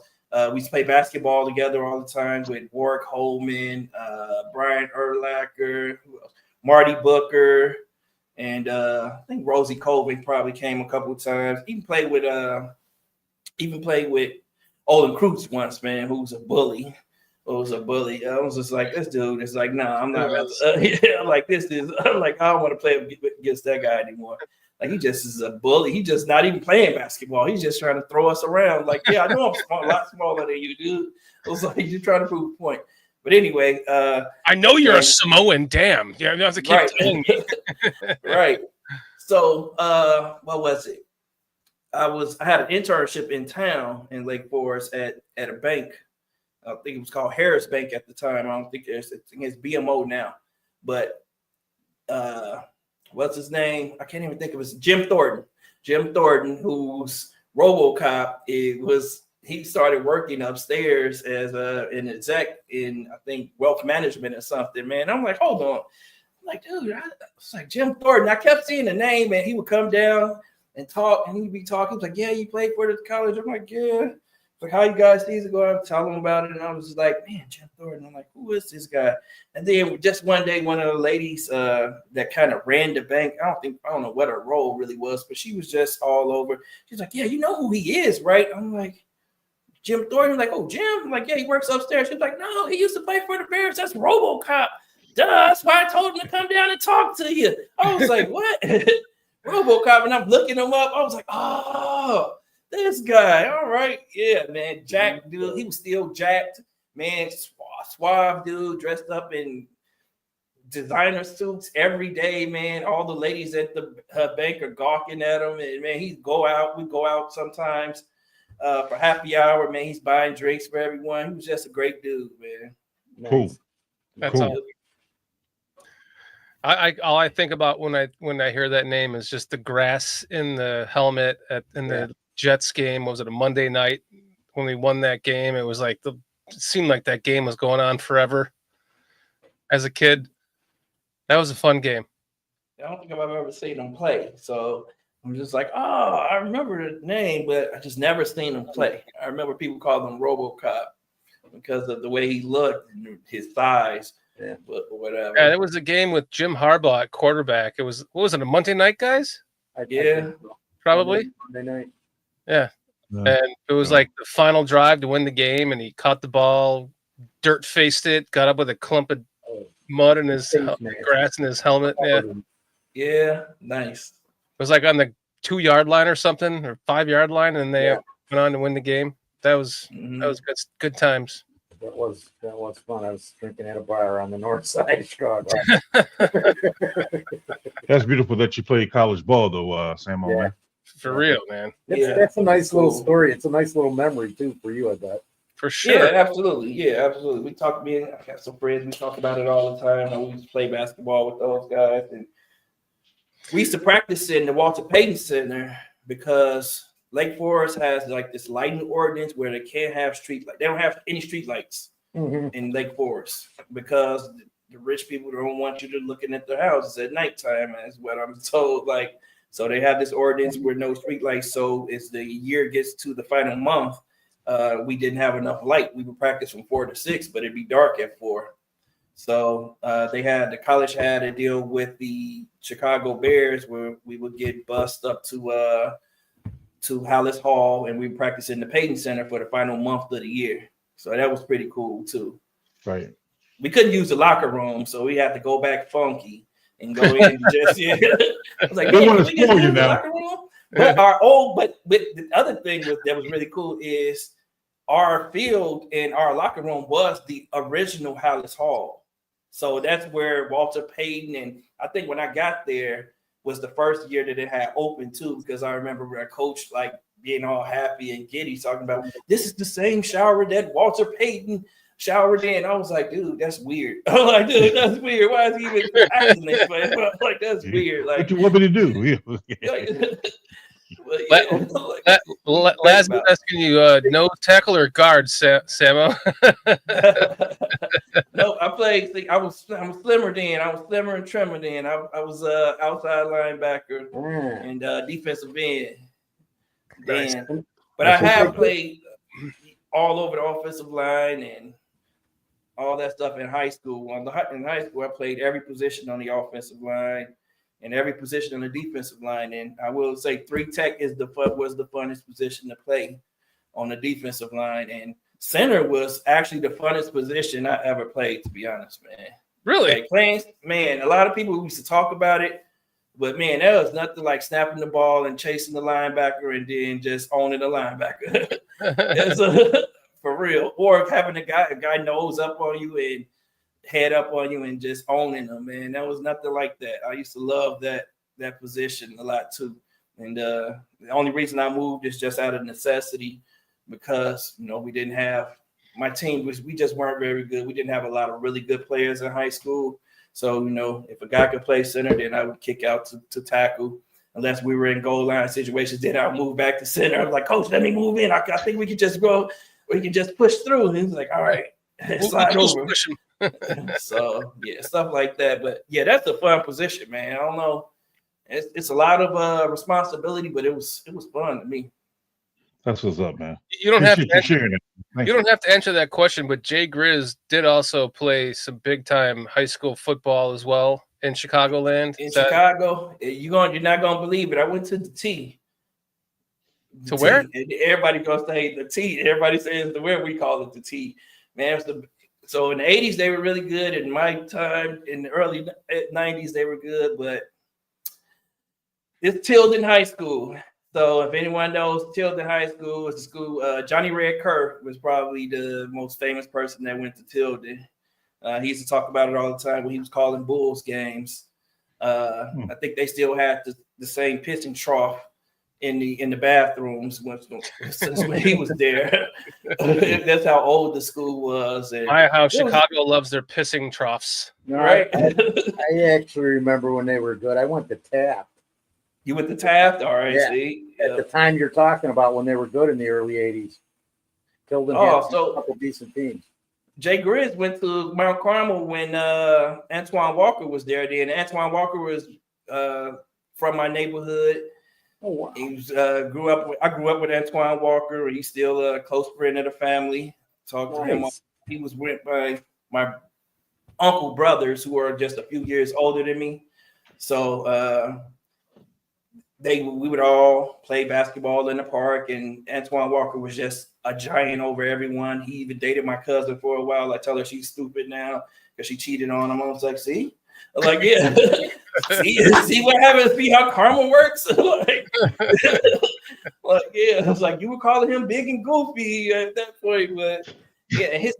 His uncle was actually Chico Walker, who was a baseball player who played for the Cubs at one point and everything. And he was the best man in my father's and mother's wedding because that was my father's best friend at the time. So, yep, they had two athletes that made it out of the hood. I grew up in a really bad neighborhood in Chicago, in their family. I truly appreciate you sharing that, Samo. Thanks. Yeah, man. dude. I'm originally from Garfield Park, West Side. Garfield Park. All right, you're from West Side. I'm from the South Side, from Inglewood. What used to be Inglewood now is known as back of the yards. It's I worked for the CTA, so I worked all over everywhere you can imagine. Wherever there was a train, I would work in it. So I'm familiar with that. Jay Grizz. St. Luke's Presbyterian, where I was born. That's Jay Grizz's guy too. Yep. Donovan McNabb. He got the McNabb. It's autograph. McNabb autograph. I was like, I was looking for a Caleb, but this will do. Yeah. Jay Grizz says Walker was a senior when I was a freshman, and McNabb was a junior. These are neat little stories to hear because I didn't know any of this stuff, man. I heard you talk about something, but I didn't pay enough attention to get the whole story. If you told it like that, I don't know if I ever did. Shared all this. To be honest, I don't think I ever did. Yeah, I just thought about, and it just came to me that I worked with RoboCop when you talked about drinking with someone, and that's why I sparked all of this, I guess. Because I was like, man, I remember RoboCop. Like, my buddy used to play just like indoor basketball somewhere with a bunch of the Bears, probably around the same time you were playing with them, like Colvin and all those guys. It was back in the early 2000s, early 2000s. Yep, I graduated in 03. I graduated college in 03. So that was like 01, 02. Yep. So when we would play a lot. They love playing basketball, man, and they had their own little plays they would run. I think Brian stumped on me a couple times just off alley hoops and stuff like the alley oops they're throwing to each other. I was like, all right, now it's getting ridiculous. You guys just showing out now. I was like, all right. But yeah, they were pretty cool guys, man. They were all pretty down to earth and just cool dudes. I'm sure you already know my story, right? Do I have to tell it for the 18 millionth time? But you were working there? Yep. Working for the Bears. I mean, stayed in the dorm rooms with him, ate my meals with him, on the practice field with him. You're lucky. That was amazing. Got fooled by Wanstead. I kicked out of the fucking locker room by Wanstead. Dude, he looked like 7.5. I never liked him as a coach. Me either. One of my least favorite coaches of I don't like to use the word hate. I don't hate him, but one of my least liked. Now he's a cool guy. I didn't like him then either. I was wondering why the fuck is he in Chicago? You won how many Super Bowls with Dallas? Go be a Dallas personality. Right. We're a loser here. Right. You ruined the 90s for me as a kid. His grandkids and stuff are here, man. He lives in the area. Hey. I know. That's personal. That's personal. That's personal. He's a good guy. I don't mean to take him ruining my entire 90s and as a child. The best years of my life as a Bears fan. I don't mean to take that out on him. Yes, you will. They weren't terrible because they had Eric Kramer holds the record still for the best, all the stats for the quarterback. They did have the first two 1,000-yard receivers in the same year. I mean, so I can't shit on that. I mean, Wanting tried, he just didn't succeed. And he was also the transition into the Brett Favre era that I think worsens it for me because Brett Favre became Brett Favre against us because of him. And I'll just keep talking. And so then too bad the Bengals didn't. Too bad the Bengals, if they would have never messed up Majkowski's knee, that would have never happened. Yeah. Good old Majkowski. Let's transition this into this because the Bryce Young trade is officially settled. And we can kind of look back at it now and see what that trade became. PJ, close your. Wait a minute. What if we trade DJ Moore in 2 years? I'm just saying. They could still give us something. It's a trade that keeps on giving. Yep. You're right. And I think it happens in a couple years before the contract is out. Yeah. Before the contract's up. When everybody else is settled in and they got who they want to replace them. I mean, it's highly possible. I'm not saying it's going to happen. And I don't need to keep rubbing in that Caleb Williams is like the quarter. It's like he's like the quarterback I've always dreamed about my entire life. So to PJ, I don't need to keep rubbing that in. But PJ knows how I feel about Caleb. I think everyone else knows. But they were able to actually get him help with that trade. And it did put us in this position to, now we've already talked about it tonight that, we were able to pay Cole Kmet by the time his contract is up. Caleb Williams' contract will just be starting, and then maybe Loveland will take that place, and blah blah blah blah blah. So I mean, I think overall, not that not to. I always feel like I need to ask PJ to just leave for a second so I can profess my love to Caleb Williams. You can love him, bro. Go ahead and love him. I'm not a hater. Go ahead and love him. I love Caleb Williams. My whole life, it's all I ever wanted. My entire life was Caleb Williams. I pinch myself. So sometimes I just turn to my wife and I go, I literally, out of the blue, go, I cannot fucking believe Caleb Williams is our quarterback. She's like, I know, honey. I'm like, no, I can't. I know. Poor So you can let it go. So it's never been a hater of Caleb Williams, dude. He's never been a hater of Caleb Williams. I was just watching him in college, like, man, whoever gets him, I'm gonna be so jealous of that team. Oh, here I'm pinching myself every day. So weren't you the guy who said, I'm not gonna waste my time on Justin Fields because he's right down the road because the Bears will never get him. True. Just throwing it out there, man. I don't know what I'm throwing. But I didn't watch his tape in college and go, oh my God. I couldn't possibly imagine if the Bears just had number one pick in the draft and could draft this kid. I never thought that way about him. I always loved, and I still do love Justin, because I do think that he did get wronged and all that jazz. I just think that quarterback to quarterback, they're different, and this is one was I had hope in that he could become something. The other one I was completely in love with and prayed to the football gods he could become our quarterback, and never thought it could possibly be possible. And so I have my guy, and to see what they actually did around him, DJ Moore down the right, Tyreek Stevenson, good player, head case a little bit. Maybe they can work on that. Luther Burden, all that for Bryce Young. Yep. I mean, that's ridiculous. No matter how you break it down. PGT. Shit. Ridiculous. And these are all guys that could make the Pro Bowl, man. And say what you want about Tyreek Stevenson, man. Tyreek Stevenson can play.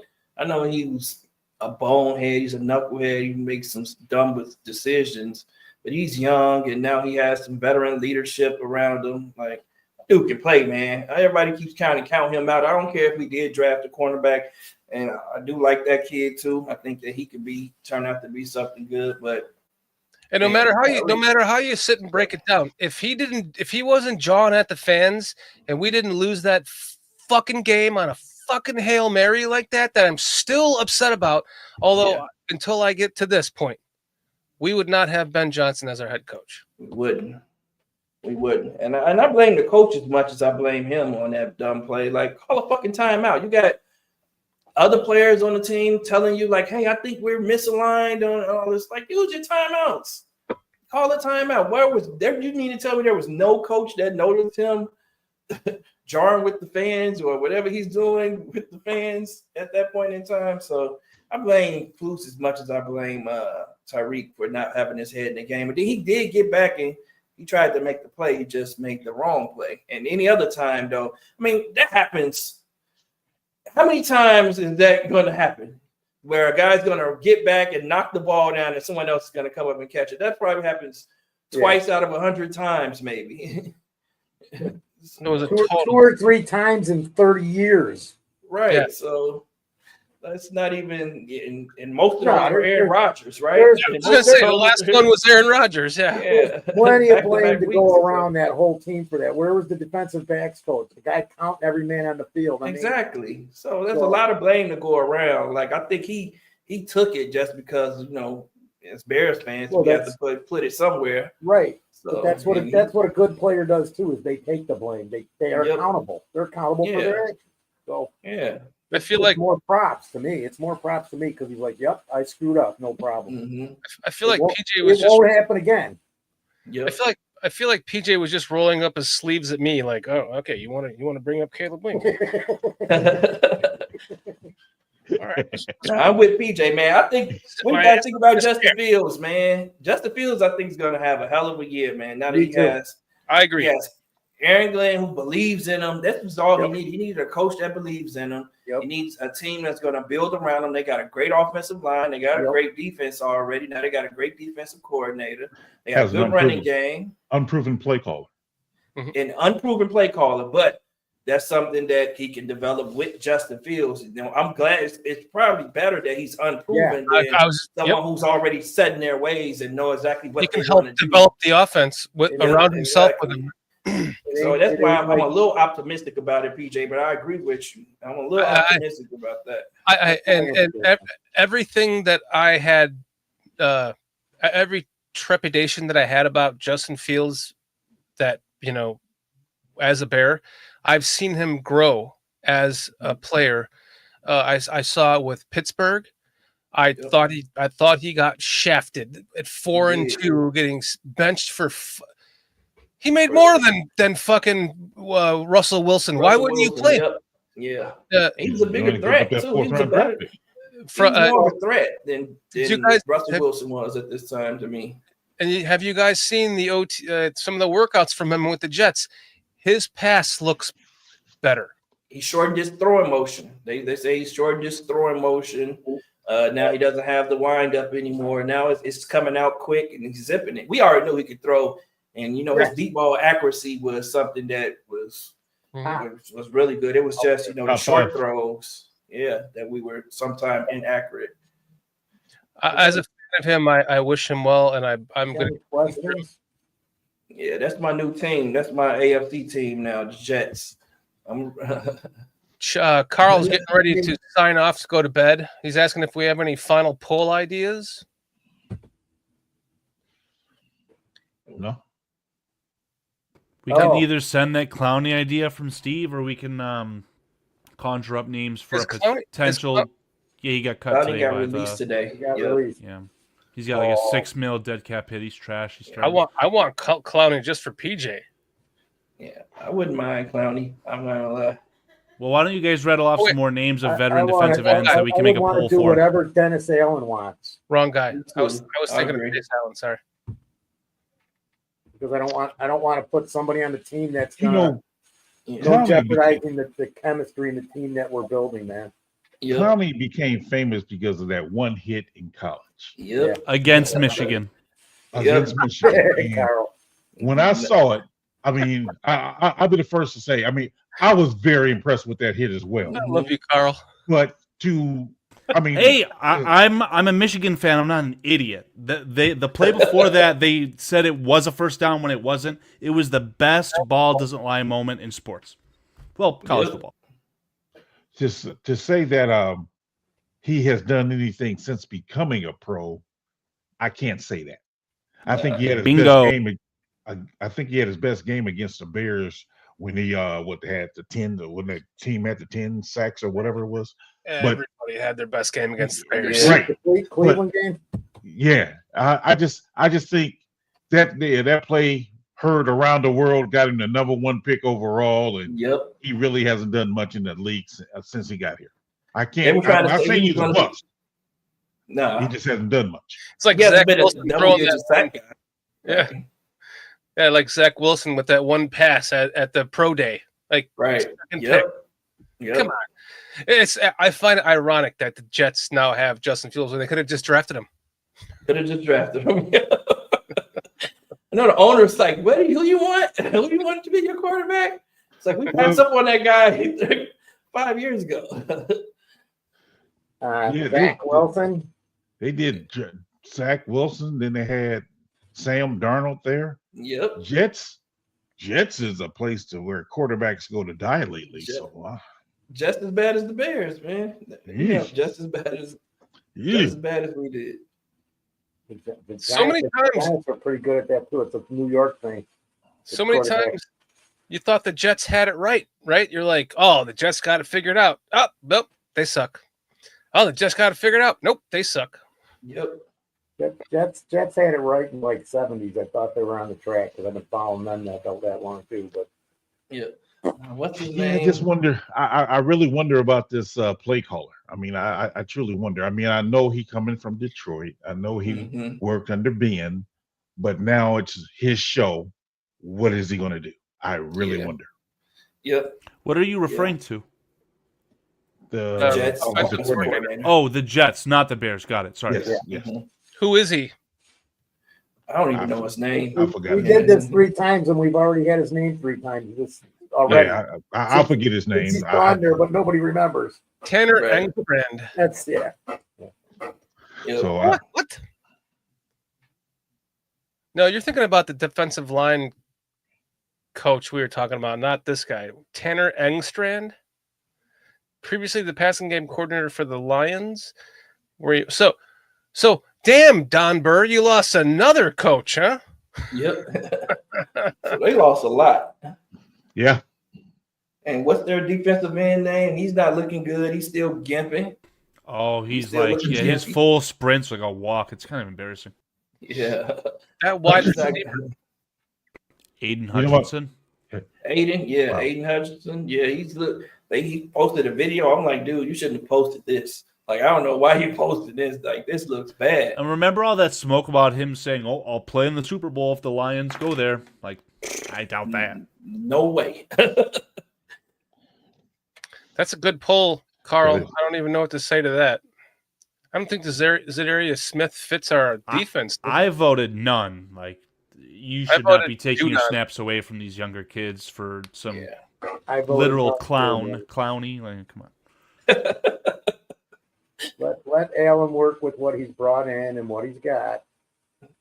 So I like Austin Booker too, man. I'm excited about him. No shit. I'm nervous about him, but I hope he has a chance. Why you think? You think he'll fit? Yeah, I mean, just with the Yeah. scheme, right? He was an A lot of people undersized keep saying guy that, who was yep. probably better suited for a 3-4. And Yep. now we've got a front that is primarily always going to be a front four, and you need bigger guys. It's kind Yeah. of scary. I'm nervous for the kid, but I like his Worked motor, out just for not his Khalil body. Mack, man. Worked out. He's no Khalil Mack, but it worked out for Khalil Mack in Dennis Allen's defense. So I'm hoping that he can hold up. But he's a dog. I agree with the Scrolls. He is a dog as a pass rusher. As a run defender, though, he can't offer you much because he just doesn't have the size. But as a pass rusher, like, he has some moves, man. He was getting back there pretty quick, and that's without help on the inside. Now we got some good 3-techs, which should make both of the edge rushers a lot better. So Someone asked in the chat, too, they said, who's the starting, I don't know if it said defensive tackle or 3-tech. I don't know. I'm trending it towards it being Grady Jarrett. yeah. Yeah. You paid him. He's the veteran. yeah. Leader. Be the leader on that line. That brings us back to the question that was originally asked, because I thought Shamar Turner. Mm-hmm. Yeah, am I right? Yeah. Am I right? Good job. I didn't say Stewart. bad, Shorty. Imagine how the coaches felt. We're struggling with it. Imagine having two Shamars on the team, both on the defensive line at that. It's like, I thought he could be a starter, a day one starter, but I totally forgot about Grady Jarrett. And Burden could be the next option, but he's probably not going to be the starter. It all depends if they go in a three wide receiver set to start the game, right? And it goes to the same thing with Loveland, 12 personnel. What is it? So, assuming that let's just say they go 2 wide receivers, 2 running backs, that makes it Kyle Monangai, right? Yeah. So, there's any one of 3 that could potentially be the day one starter. How many formations or times are the Bears going to line up with 2 running backs? 5%? 7%? If Monangai is good in pass pro as we've seen in the NFL, then who knows? They might go more. If you drafted a tight end, you're probably 10th going to have overall, Roshan and Monangai in there because Roshan's a better pass catcher than any of them, and he's also a good blocker. So I don't know. Protector too. Yep. but What I'm about saying, the T? if Don't forget you about the T drafted a formation, tight end- guys. Don't okay. forget about the T I formation. tried to stop him. I tried. But these are all what I call good problems, man. And I think that's what Ben Johnson was talking about when he was like, there is no depth chart. I think he was trying to light a fire under everyone just to say, you guys are going to have to compete because there is good competition at every position, especially at receiver. Right now, we've never had this many good wide receivers ever. T formation. Ever. Bro, you're ever. sleeping on Earl Bennett, the 2010 roster Earl that Bennett had was a stud. they had Brandon Marshall, Alshon Jeffrey, and Earl Bennett. That's a I forgot hell of a about that, receiving yeah. trio. T I formation. forgot about that. But even behind that, Fuck off with the T formation. T formation. we got a lot invested in that wide receiver room. We signed two guys in free agency. We drafted a guy 9th last year. We drafted a guy 2nd round this year, and we just paid DJ Moore. We traded for DJ Moore. We've got 2 top 10 pass catchers on the roster. Samo, I would never ask. I promise you, I would never ask anyone, not anyone even in this chat, to go back and watch a previous episode. But I implore you, please. It's only an hour and a half long. Samo, when you're sitting there bored and you just want something to do, I'm listening to stuff every day. If anything, just to come back and prove me wrong. As soon as you watch this, if you do, go back and watch the show that I did about it's. You can't miss it. It was live. You'll find it in the live. It's about the T formation. And I brought up a whiteboard with X's and O's. I sat there with Coach B, who was a defensive coordinator, albeit at the middle school level, but in Georgia, so that does mean a little bit. He's like never not doing football here, and all he could do was agree with me. So Samo, it's not a long show. Just watch a half an hour of it. Fast forward until you start seeing the whiteboard stuff, and tell me. I would love to know what you think about the formation, because what I bring up in that episode is the formation itself. It's not running it out of the formation. It's what you can do out of it. Out of the formation, you're motioning out of it 90% of the time. Mm-hmm. And then once you motion back there, you find running backs. Yeah, you can do a lot with it. And somebody's going to bring it back. You're right. Somebody's going to bring it back. Why not us? We have to. Should I play it? Somebody's going to bring it back. Chat, should I play it? It's not this episode. That's not it. I mean, just for my disdain for this T formation stuff. You know what I say? I say sign Eberflus to an extension now. Oh God! Oh God! Oh God! I'm out. Yeah, you should be after that one. My buddy still won't let me lift come that back guy. either, dude. You fucking asshole, Carl. I deserve that. I'm sorry. I ate the T formation, man. I'm literally gonna say something terrible to Shorty. Somebody's gonna bring it back though. Someone's gonna bring it back and find good use out of it. Tuesday. See you next Tuesday. What's happening? What's happening on Tuesday? It means cunt. See you next Tuesday. See you next Tuesday. Thursday. I should have said Thursday. But honestly, you suck, Carl. I do. I just want to clear this up too. I'm not using chapstick. Like it's closed. Like I don't know what the problem is. I just have a nervous tick. I just have to rub the. That's exactly what it is. I mean, I just flamed the host, and that's bad. I'm scared. You know what you used to do in the beginning when you first joined us, Carl? You were always doing this because I noticed it because I was always doing this all the time. And then I saw you doing this. It's terrible. And then I take my camera lens and I put it on my mouth. I'm like, I do this, Carl. You can't do that. I do this. I just thought you guys were no, but hold on. Shorty, should we still sign Eberflus to an extension? Fuck no. Oh God.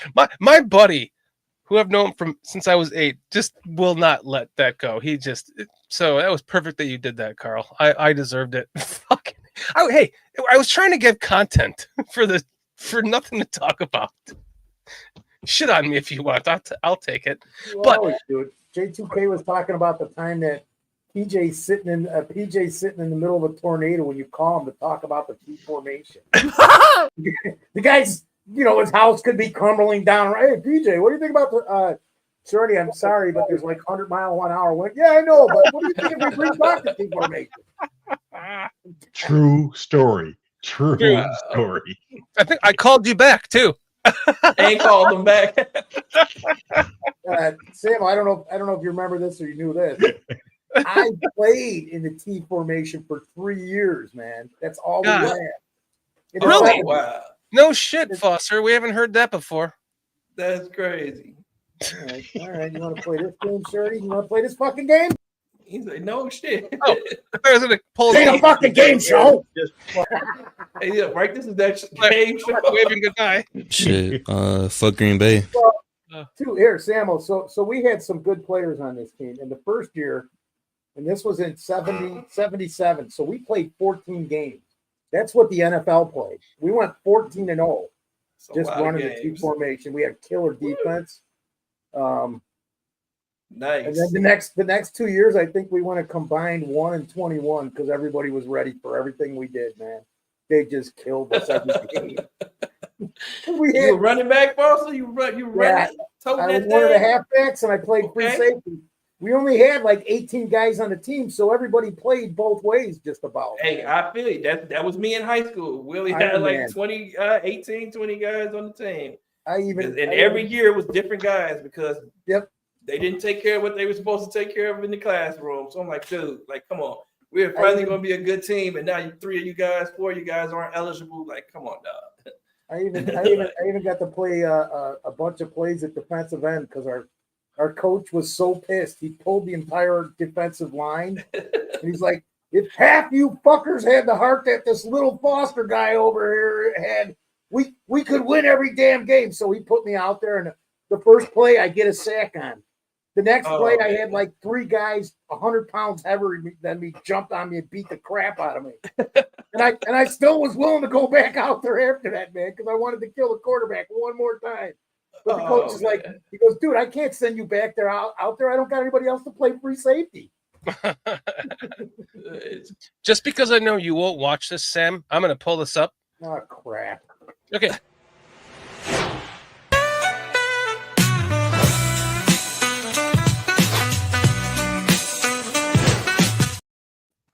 I hit you, Carl. I was wondering what happened. I'm like, what happened?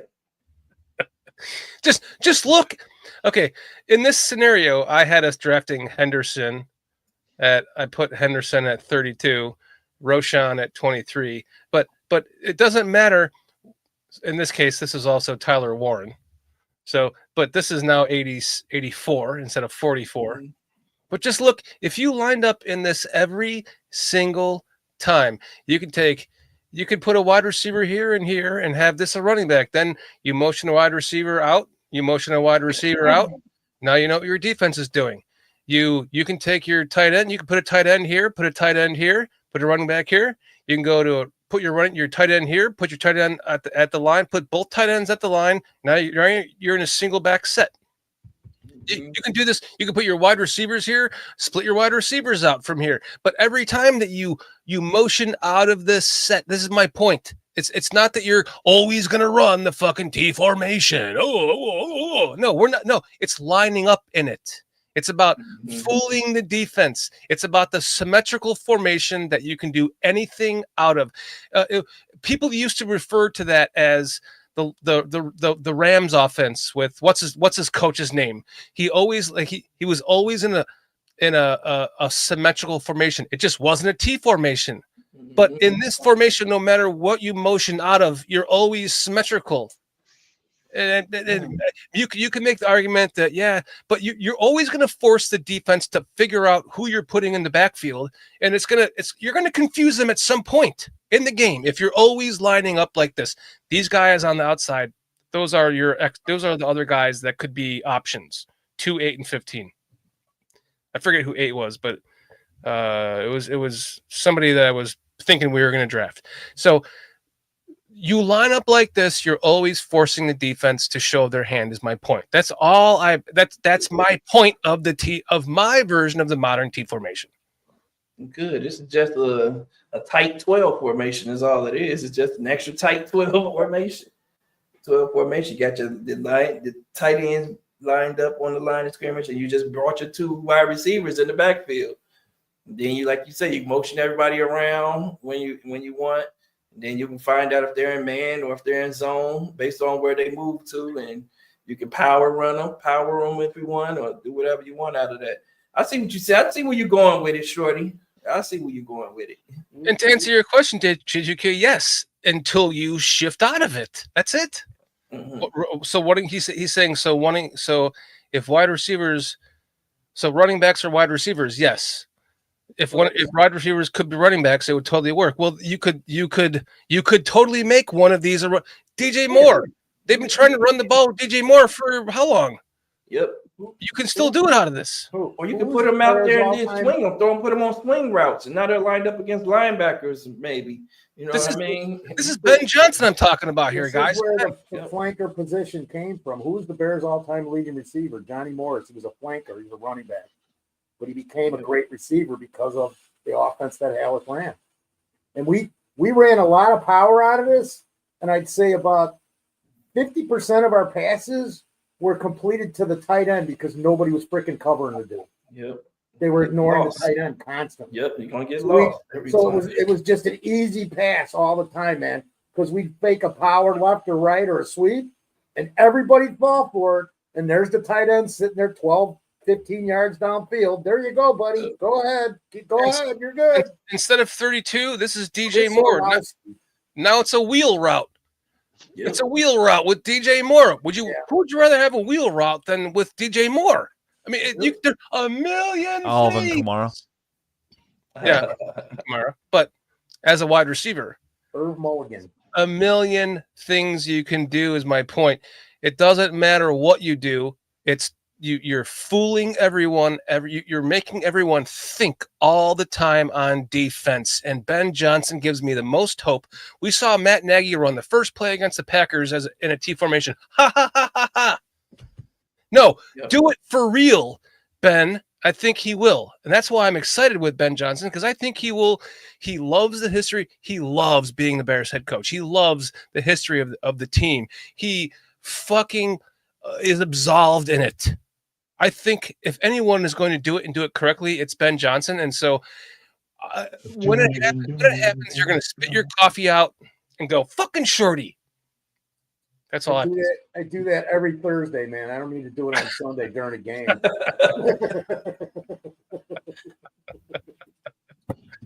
Right. Oh, man. Until my next T formation rant. Hey, like J2K said something about, defensive coordinators are just going to look at the personnel instead of the formation, but that's not necessarily a bad thing either. Then you got some guys that can still play power out of that formation. Now you're power out of that formation. So now, because they're always looking at the formation or at the personnel, now they're forced to have to take into account the second option. Yep. Are they running it out of a T formation for real, or are they going to, swing out and put the two receivers in the backfield out in motion into a split end position, and if you make them think twice as much, you win. Yep. How about Tyson Bagent? PJ is having none of this. He says he's like, Sam, he's heard too much of it already. He was like, man. He's like, I'm learning. I'm brushing elbows with NFL players, man. Like, are you kidding me? Hey, Pete, bring that every week. This comes up every week, Samo, for like 2 years. I challenge you, PJ, to bring this up to your team and go to your defensive staff and go, what if? Just if you could just please, I know you'll do this for me. If you could just please humor me and go, what if every single formation lined up out of that formation, no matter who the personnel was, what would it do? What would it make us do as a defensive? What would it do to our defensive thoughts? I implore you to ask the question and please report back. Yep. I know George Halas, is in his grave. He probably likes this because he's the guy who came up with this. But I don't know, Shorty. I know you don't know until it happens. Things come and go, man. Just like the running back is coming back. That's why this needs. Thank you. Come and go. If you go through the history of football, you'll see a lot of things that have recycled later on. Yep. Even these offenses that we're watching now, these high-powered passing offense, go look at the AFL of the 1960s. You'd be amazed because this has been done before. Maybe not to this extent. And you got to remember, they were only playing 12 and 14 games. But there was some pretty, even maybe anybody remember Eric Coryell, the Cardinals and the Chargers in the 70s? Yeah. Dan Fouts and company and Jim Hart. Wasn't even born. Yeah. PJ remembers, but I'm just saying it really does go in cycle. It goes in cycle. It does, and that brings me full circle. You're right. You're right. Yes, right. You're right. I say this in that video. We're in a defensive back heavy NFL. Everyone they'll cut a linebacker over a defensive back now. The key to defending the T formation is outflanking the widest man. So if you want to schematically defend the T formation, you get a guy on the outside and have him wide, more like a wide 9. That's what Coach B said. Yeah. Yeah, you'll do that, and that way you'll force the action back to the middle. But then you want to take certain guys off the line of scrimmage to where they can't get blocked, and then they can. What's the word I'm looking for? Let me just pull up a whiteboard. We can go over this together in real time. Roam over, skim over the play, and you can defend it. I mean, teams will figure out how to defend it. Just like everything else. Yeah, there are ways to defend it, but that's why you have to have multiple plays to run out of it, and then when you see something coming, you have to anticipate something coming and then shift into a different formation really quick, and then get another play off. That's what I'm thinking. You can use it as a decoy more than something that you're just going to run out of every time. And by the time that they actually do what you're saying, Samo, multiple teams will have copycatted this. Yep. And then it'll force them to have done that. And then, therefore, the switch will come, like Foster was saying. And then now we'll go back to keeping an extra linebacker over a defensive back. And then it'll go back to a more defensive. It'll just go back. It's cyclical. Well, maybe we get a Super Bowl out of it before everyone figures it out, though. That's the thing. Like, same thing with RPO. The run pass up. The Eagles run a Super Bowl from RPO because no one knew how to defend it until the next season, really. So, well, I mean, I think the thing is you can't be specific in your personnel that you defend against because, like Samo, I believe, said earlier, depending on who they putting in the game. If you're putting in 2 wide receivers, 2 running backs, and a tight end, I mean, you match accordingly. But as far as the schematics of lining up, you just got to make sure you got a guy wide to foresee the play back inside, and then when it comes to coverage, I think you want to go with more of a man-to-man as opposed to trying to run zone out of it. Mm-hmm. Yep. And this is what, and we're talking about the T formation, but this is what 12 personnel is. This is why Ben Johnson loves 12 personnel, and this is why he wants that athletic tight end, that receiving threat, because now I can fool you a little bit more, because if you come in, I'm going to do I'm going to do the opposite of what you do. If you come in small, if you want to bring in these extra DBs, we're going to run the ball. We're going to bully you. But if you come in and you want to come heavy, now I'm really going to kill you, because I got these tight ends that I can move around and that can get open quickly.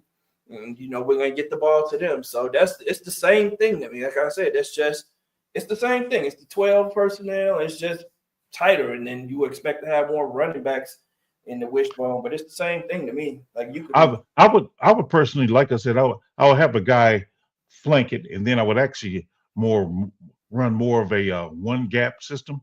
That way, I get the guys to penetrate to get in there. Yep. So you have to. Everybody gonna have to hit a gap, because you don't know where the run's coming from. Then at that point, so you got to just have gap control. Yep. You got to plug them, every one of them. Yeah, that'd be cool though. But you already figured it out. Just think about it.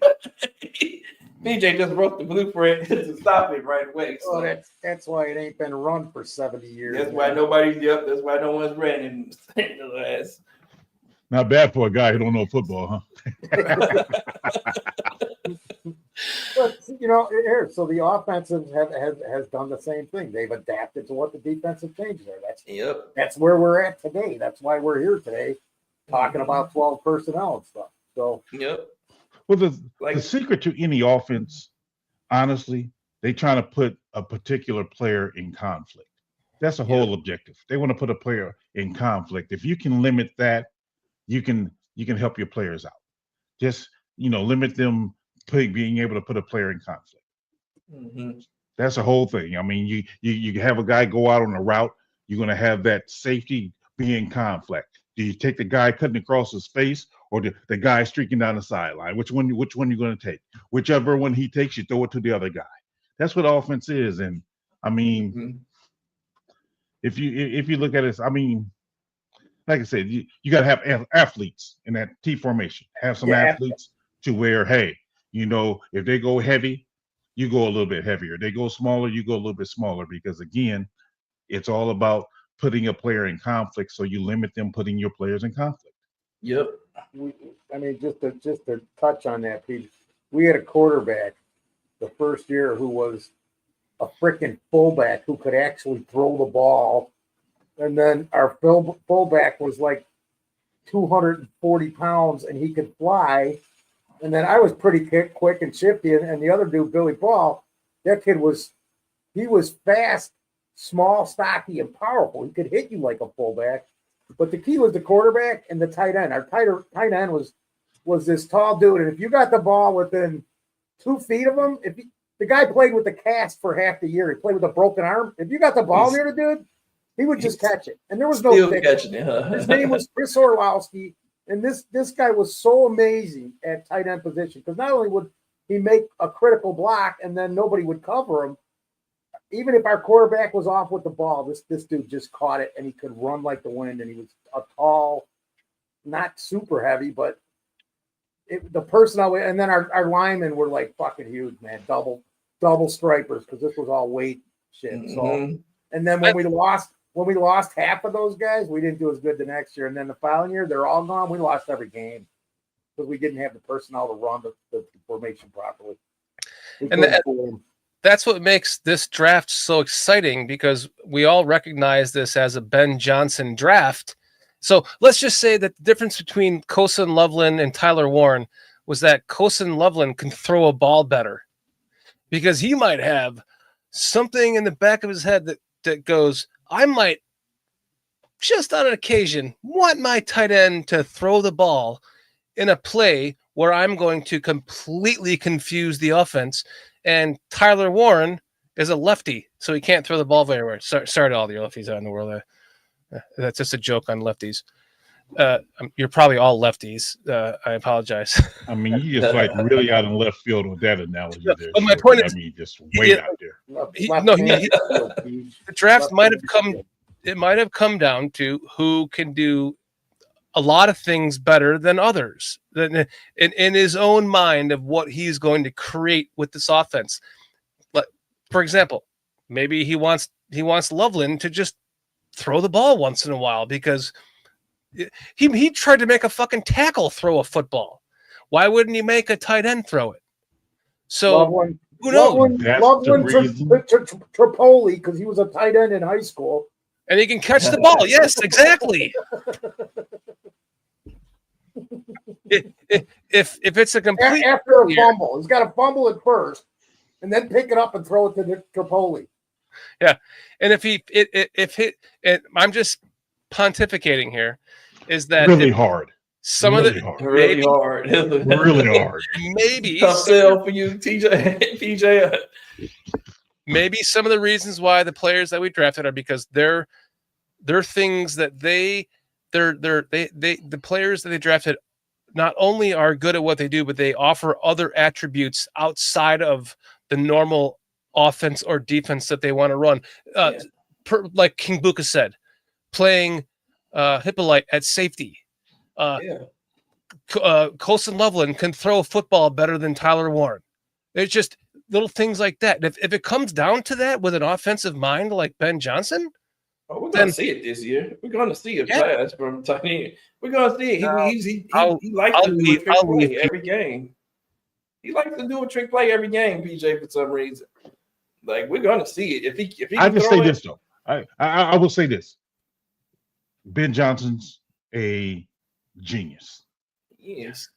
Right. However, if he comes out like Matt Nagy and doing all these trick plays, I will be extremely upset. Yeah. Extremely we'll run them out of town. upset. Then we'll have to run them out of town. Your way. Right. Not that. Like, bro, that can't be your offense. Let's do a real legitimate offense and move off of that. And work off it. Don't pull your wad, right? Like right. Yeah, that was the problem with Nagy. That was his offense. That was the only time his offense worked was the trick plays. That was it. Built the whole system on trick plays. Yep. But then he went away from it. He's like, well, I don't want anyone to think I'm going to always run trick plays, and I'm going to go back to an offense, a real offense. And they're like, he never had a real offense, and he doesn't. That's why he failed. Right. Yeah. He would have sit there and have a defensive tackle lined up over the guard, pull the guard, and literally have nobody block the defensive tackle, and wonder how that guy make the tackle in the backfield. Like, bro, what is your blocking scheme, man? What are you doing? Yeah, it's just terrible. Certain things are fundamental in football. You have to stick to that. And one of the things that's imperative, and this is one of the things I had to tell our offensive line last week or 2 weeks ago. It was like, bro, if you as an offensive lineman are not blocking somebody by the end of the play, you are wrong. Yeah. So in that play I'm talking about what Nagy did, I literally saw this offensive guard pull, and he blocked no one. And the guy who was lined up right in front of him made the tackle in the backfield. And I'm like, football is basic. And that happened on more than one somebody play. in front of you. Or coming off your blocks too soon, too, and your guy makes the play and catches somebody from behind. That irks me so bad, having played offensive line. I watched our offensive line do that for the past few years. I'm like, oh my God, sustain your fucking block. Or if you knock a guy down, don't just stand there. Go look for some more work. Don't go standing over him. Go hit somebody else. If he's not getting like that shit irked me the past couple of years, man. I'm like 100%, bro. Coaches are coaches are fine with it, obviously, because it's happening week after week. Yeah, it's the little things. I mean, it's the little things that you really have to hone in on. Like you said, when you're teaching your offensive linemen, okay, we're gonna have you do a combo block, but in doing your combo block, you make sure you secure the first guy first before moving up to the second level. I mean, just simple things. Or when you pull and you sit up there and you going in that hole before the running back, you're looking for work. You're actually looking for work. If you see no one immediately, you sit up there and you, put your head on the swivel, and you see somebody got the leverage on the guy who's blocking them, you go help that guy out. But you go look for work. You just don't go in a hole and like, there's nobody to block. They're going to avoid you blocking them. So, you have to look for work. Who does that sound like, Samo and Peach? Who does that sound like? Pulling guard? Looking for work. Oh, looking for says it all the time. Bill Murray. Yes. Murray, he says that 100%. In that film we reviewed about him, he literally looked for work every time. He knocked somebody down, go look for someone else. That's what your job is. That's your job. Yep. The play's over and still knocking a guy around. Hit the first thing moving. Yes, man. Look for work. Yep. Even if you're supposed to block one guy coming through the hole and you see another guy, you take the first threat. You don't go say, well, I'm supposed to block number 44. Exactly. Then you see the safety coming down to make the play. You don't fucking pass the safety and go take the linebacker. Like the shit like that. Come on. Those simple conversations I don't believe Bears has had in recent years. Yep. Bears did not have these conversations in recent years in their offensive line because that simple thing right there, what Samo said. Okay, when we was drawing this play up, I was supposed to block 44, but now all of a sudden the free safety come down and I'm still trying to go block 44, who's 5 yards down the field, and his safety is right in my face. Well, let me pass by him. Let me go block the guy I'm supposed to. No, that's not how it works, bro. I let him run past the nearest threat. Yep, you take the first threat. That's your job is the first threat, not the man.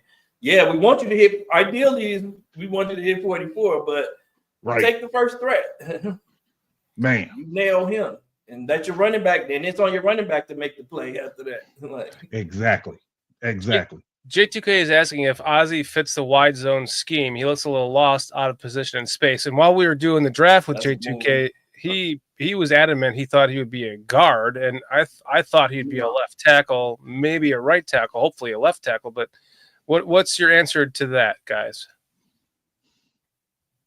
I haven't seen much tape. Go ahead, Samo. So I haven't seen a lot of tape either of him, but what I have seen was him stonewalling as a pass blocker. I don't see him moving a lot. I've never seen anything with him moving. So when we drafted him that night, I went and looked at tape because I wasn't familiar with him. So I had to go everything I could find. So I'm agreeing with what J2K is saying because he does look a little lost at times. He does have to move, but with the guy's intelligence and what the film I've seen, I just think that's a coaching thing because he wasn't asked to do that a ton. Right. So if you're not asked to do it a ton, how do you get comfortable doing it? You do it, you practice it. Yep. So I don't know. And I was going to say, he did not say guard because I was the one who said possibly a guard, a left guard at time. But looking over Ozzy's tape and going over it, no. The guys, and I said this the day after when we were reviewing, I said, he's going to end up being our left tackle. Yeah. And I believe, didn't they say that's where Cole's going to start? They're going to start him at left tackle. He's going into the rookie camp. So I think that's a guy you're going to be able to coach. You see any of his interviews at all, Samo? Yeah, I've seen the interviews. Yeah, I like him. I like him. Like he's a smart kid. He's eager. He seems like, and he is a mountain, man. He is a wall. Like he doesn't get great bend, but he still I haven't seen anybody run through him. Like I watched, a little bit. I haven't watched a complete game. I haven't watched complete games, and I haven't gotten to that point because I'm just burned out, and I'm not watching any fucking thing after this. There's a bunch of film, and if you go look at him, his bend is so good. Sometimes he's lower than the rest of the line. Really? But he's got to be careful because he gets flat back, and then he's back on his heels. But nobody's bull rushing to do like Braxton. No one. I haven't seen anyone go through him. He's just absorbing guys. I think that's the mistake players think, that they can run through him because he's so tall. They're thinking like, I'm gonna bull rush him, man. He just absorbs it so well. Like nothing like Braxton Jones. And I'll tell you that. And it's hard to snatch him. It's hard to snatch him because he's so big, and he's technically sound. Like the dude, he has great technique. He plays with good balance. Like Foster just said, his leverage and balance is pretty damn good. Like he's not gonna let you snatch him at all. Like I haven't seen that either. Like I just watched a bunch of pass rush plays to see if he can pass block. I haven't watched to see if he can run, how he is in the run game, because typically, guys, that's the easier part of the game for most guys. But I don't know if you guys know this. Right there, Illinois Jones says it. No penalties last year. No penalties. Very disciplined. Yep. He actually played left tackle, and then was moved to right. So if they do something where, because he's played a lot, like he looked really good at right tackle. Yep. But he has played left, and I believe he's actually had to play a few other positions, even though his height's not sound for it, and was okay. He held up. So also this is what I wanted to say too. The guy had 10 or 15 top 30 visits. It wasn't just the Bears looking at him. Yeah. So because he is the guy that has that left tackle. Man, he there weren't many left tackles in the draft. Right. 32-inch arms. He's probably What's that? 32-inch arms. 33 inch arms. Yeah. Okay. 81-inch wingspan. So he's all less than Braxton Jones, but a lot less. Yeah, Braxton has 35-inch arms, but he doesn't use them though. He doesn't throw his hands. I think Braxton could be so fucking. He could be a dog, man. If he was just coached right and he knew what to do, like no one should be able to even get into Braxton's chest with 35-inch arms, man. I'm thinking Braxton might be better at right tackle. He might. That way the quarterback can actually see, like, oh, this guy is losing this block. I can now adjust, as opposed to having him on your blind side when you really don't know what's going on with this guy behind you. Yep. And he can move really well in the run game. Yes. He can push. So, Yes. yeah, he's Yes. athletic as hell. Like that's Yes. one thing that Braxton excels at. Like he Agreed. goes and he finds work and he puts guys down. So that's I one agree. thing that he's really good at. In the run game, he goes looking for work. Yes, Yeah. he does. And 100%. Yeah, he'll lock onto a guy too, and he's not going to allow that guy to make the play. So I do say that about Braxton. Braxton is going to be a left tackle in the league for a long time. Yeah. So that's why I'm hoping that we can trade him. I don't want to get rid of him if we did not get anything for him because he's going to be a starting tackle for somebody. Yeah, he just has to learn how to punch first. Yep. You got to learn how to punch first, man. and learn how to anchor. And learn how to anchor, which he's not going to learn this year because he can't fucking work out. He can't do anything. He can't get stronger.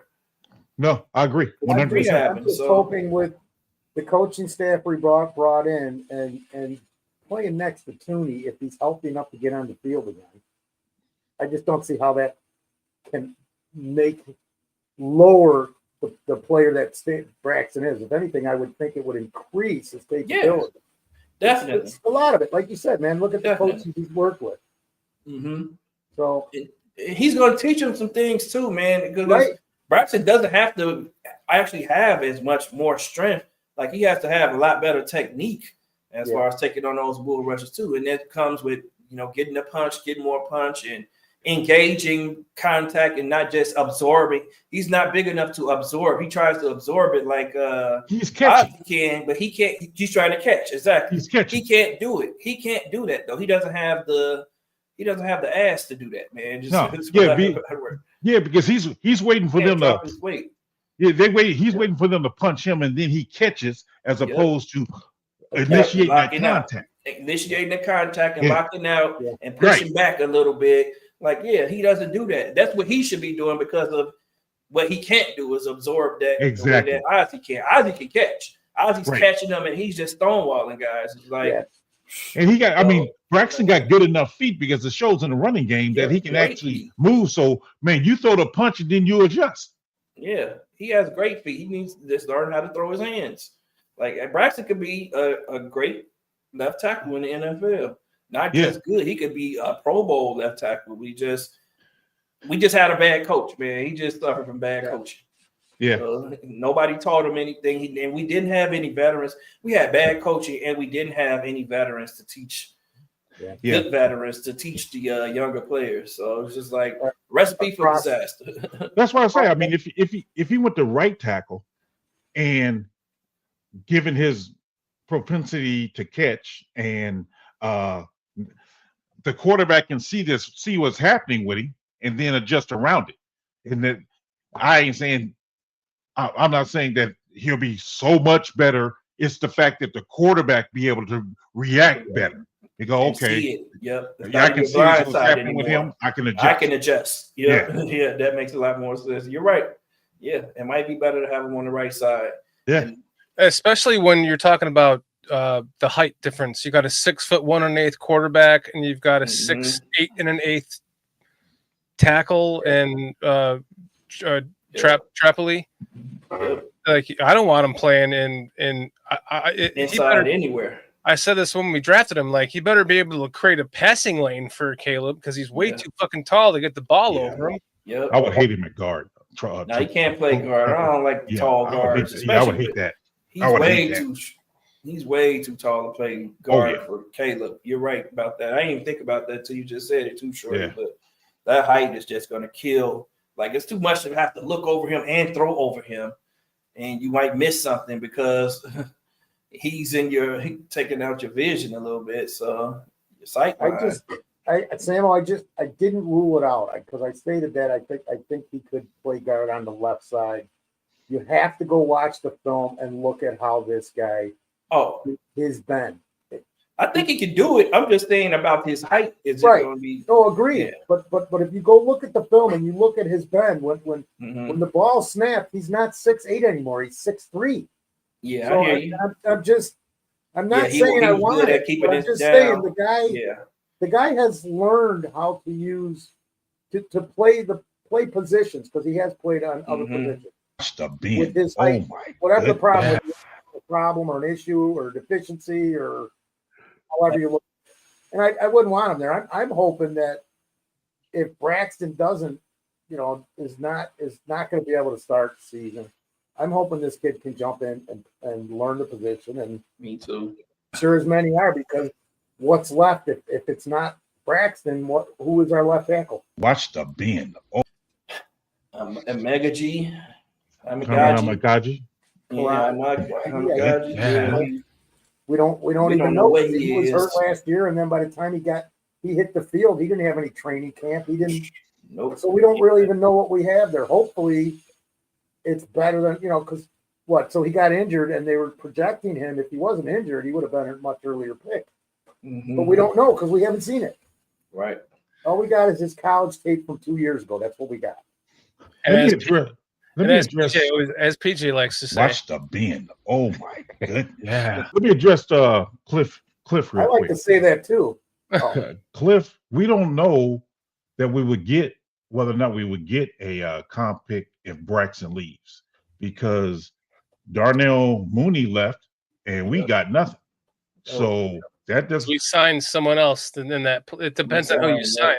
Yep, it depends on when you sign them and all that stuff. So so I would rather just trade them. Yeah, that's what I'm saying. Hopefully someone gets hurt, he plays a little bit, and someone gets hurt, and we can trade him the way that the Vikings got what's his name last year. They got the guy from Jacksonville last year in the middle of the year. Cam Robinson. Yeah. So maybe we can trade Jack Braxton that same way in the middle of the season before the trade deadline, and the team loses their left tackle. And hey, go ahead, take Braxton. Give us a fourth. I'll take a fourth for him at this point. We still come out ahead. Clip said at least it won't be Bourne playing left tackle. Man, Bourne was terrible at left tackle, bro. Such a great guy too, DJ. Braxton Jones is just such a. He is. You can't help but root for the guy, right? He's such a good guy. Because when I see him, I see what can be things that are fixable. It's like, bro.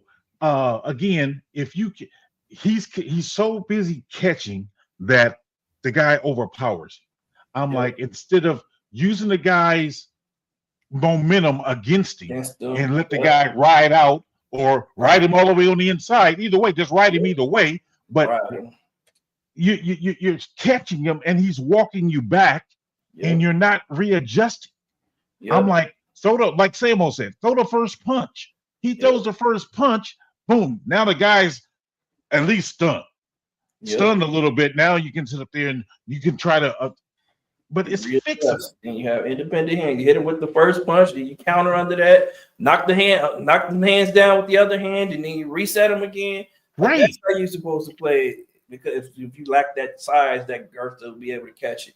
You're right. Move those feet to stay in front of him and again guide him to which way you want to go, because the defensive lineman is going to declare. Whether it's on the inside, outside, he's going to declare. And if it's going to try to be a bull rush, you can even guide him on the bull rush. That's what I did. I just took him where they want to go. I tell our running back, I'm going to take him where he wants to go, man. Especially playing center. I was like, look, I know we're supposed to go to the left, but if he jumps to the inside, I'm just going to take him where he wants to go. So you got to be ready to jump cut and hit that hole. Like, I'm going to take him there fast, though. I'm going to take him there quick. Like, that's what I did. I had so many pancake blocks just from that, because once you declare where you're going, I'm going to take you there. You're going to get there in a hurry. And I'm running you into my other offensive lineman, into your defensive lineman. Like, I think that's how you should be playing offensive line, with the same intensity as the defensive lineman. And that's why I like playing offensive line, because I'm gonna knock you around too. And that's what Olin Cruz done. I mean, Olin Cruz, he was more like an undersized center, so he didn't try to overpower guys. He took them where they wanted to go. Yep. And that's the same thing. The brother, Kelsey did in Philadelphia. Take them where they want to go. Yep. That's all I can do. I'm gonna take you where you want to go. I'm gonna hold on to you. I'm gonna latch on to you and take you where you want to go. And it's up to the quarterback and the running back to make those adjustments. at that point Yeah. in time. If I'm in your way. So yeah. That's why I'm curious. I don't know if I want to move Darnell right or not. I'm not saying that, but from Braxton Jones' point of view only, I would be curious to see what he can do at right tackle. Mm-hmm. Whether it's with the Bears, with some other team, I'm just curious what he can do there. Because, in my opinion, I think he would probably be better, or I mean, probably be a good left tackle if you had a left-handed quarterback. But he just needs to be in front of the quarterback to where the quarterback can actually see and then adjust to. And he just has to learn how to take the guy where the white guy wants to go. That's a good point. Yeah, I didn't even think about it like that. You're right. Well, thank you, Samo. I appreciate that, bro. You guys were all the time. All you guys do, man. We're over 3 hours, so let's start to wind this down and kind of give us your first off, Samo. I want to thank you so much for hanging out with us tonight. It's always a pleasure to have you with us, man. It feels like the good old days. Yep. You know you're welcome. You got a VIP pass here anytime you want, my friend. For sure. Appreciate that, fellas. Shorty. You're a good man, man. Good man. Good man. Yes, sir. Absolutely. Let's give your wrapping thoughts for tonight. I'll go last. Well, I guess I'll start. Go around the horn this way. All right. Okay. My thoughts are, I'm real curious to see what the Bears do. I'm waiting to see some reports out of rookie OTAs and all these other things. See how things are coming along. New era. So I'm excited as far as to see what happens. I mean, I'm not too high. I'm not too low. I'm even keel. I'm just real curious to see where Ben takes this team. I think we got a good head coach in Ben.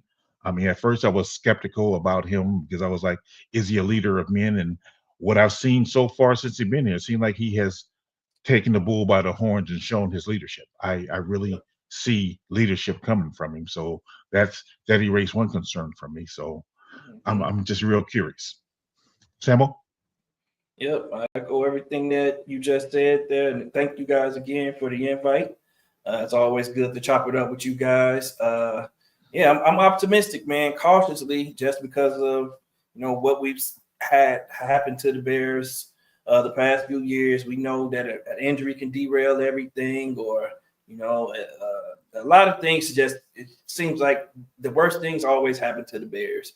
We can get this thing going really well, and then Caleb could get hurt and be out for 8 weeks, and you're like, dang, what could have been. So I don't want to get too high, man, because I've been on that emotional roller coaster with this team for the past few years, riding it on high. But, for the past 20 or so years, but just these past few years have been kind of rough for me. So this year I said I'm just not going to get too high, but I'm also not low. I love the coaching staff, man, and that's part of it for me. I love the coaching staff, man. I think we got really good players. I like all the players we got in the draft. They weren't the guys that I necessarily wanted, but I like them all. And I just love the coaching staff, not just Ben Johnson, but the defensive coordinator and the position coaches, man. I think we got a good offensive line coach. We got a good defensive line coach.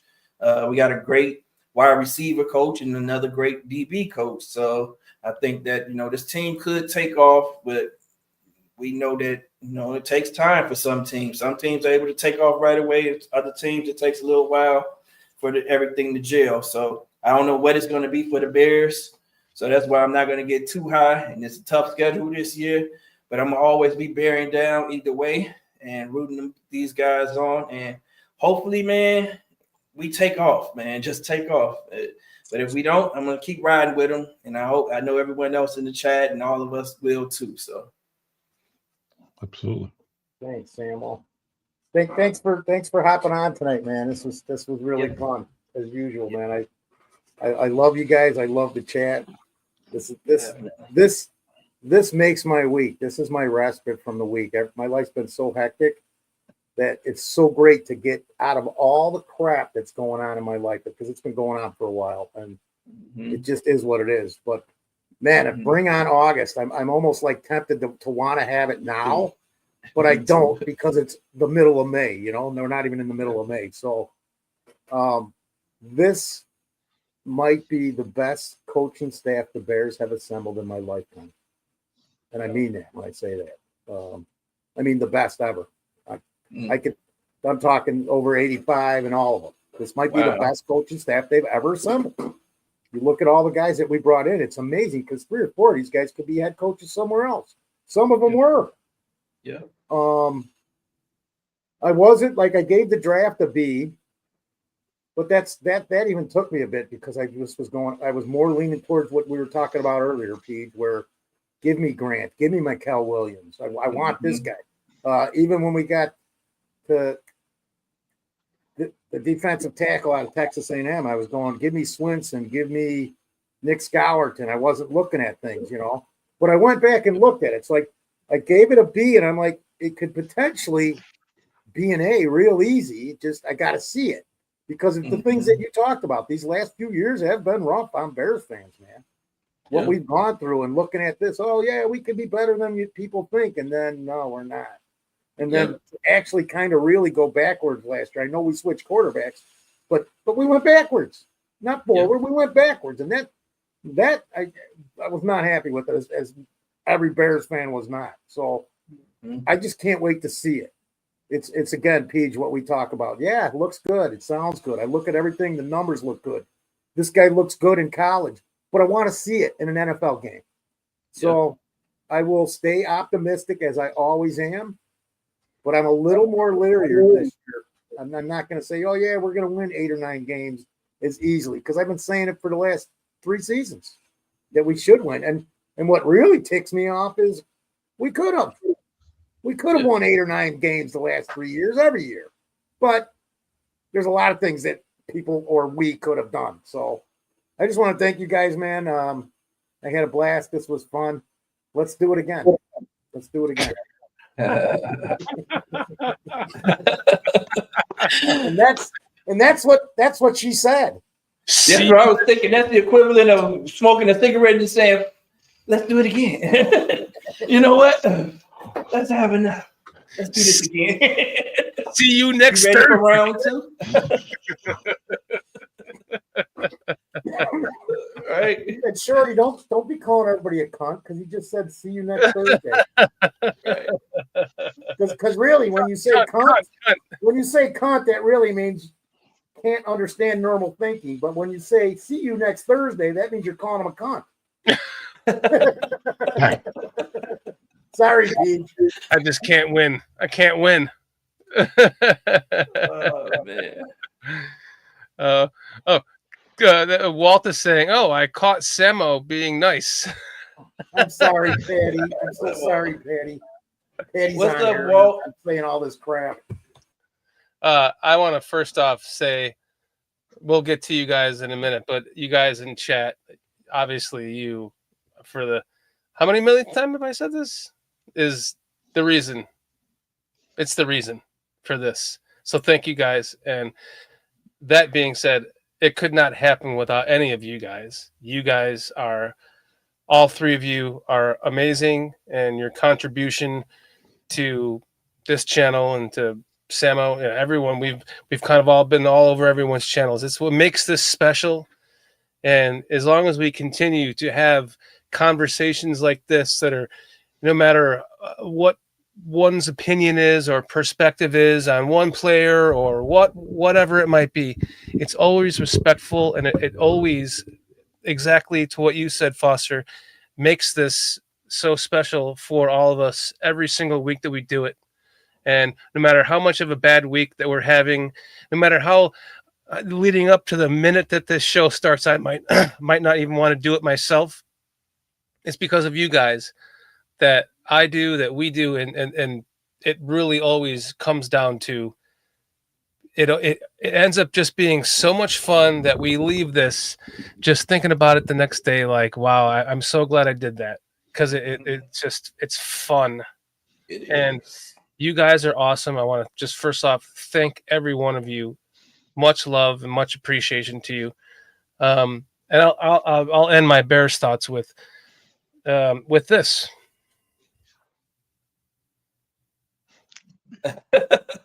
I kept doing this for the draft because like J2K would say everything I wanted to say. And I just go, what J2K just said. So literally what you guys just said.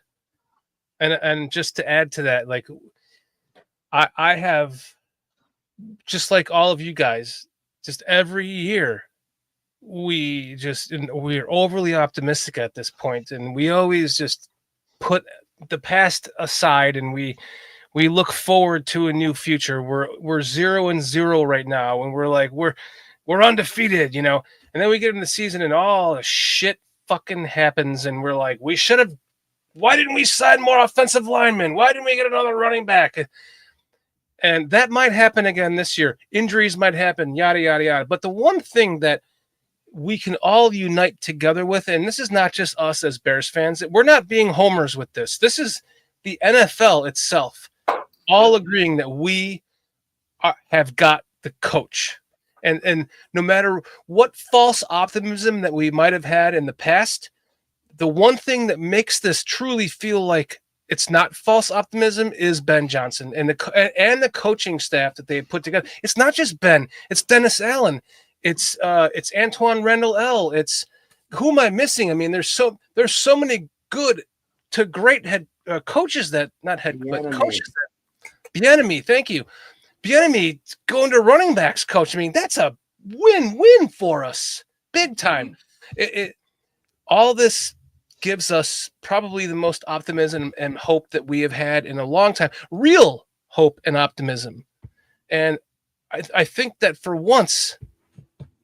In a long, and probably for the first time in 30 years or more, 40 years, the hope is real. And we're seeing it in the draft. We talked about it tonight. This was driven by Ben Johnson. And as long as we all see that for that, it doesn't matter because we truly believe in what that coach is going to build with this team. And I'm excited to finally, for once, talk about a fucking winning team for once. I mean, I started this channel on July 25th, Walter Payton's birthday, the day before training camp, 2022. Have not had a winning season yet. Am I going to predict one this year?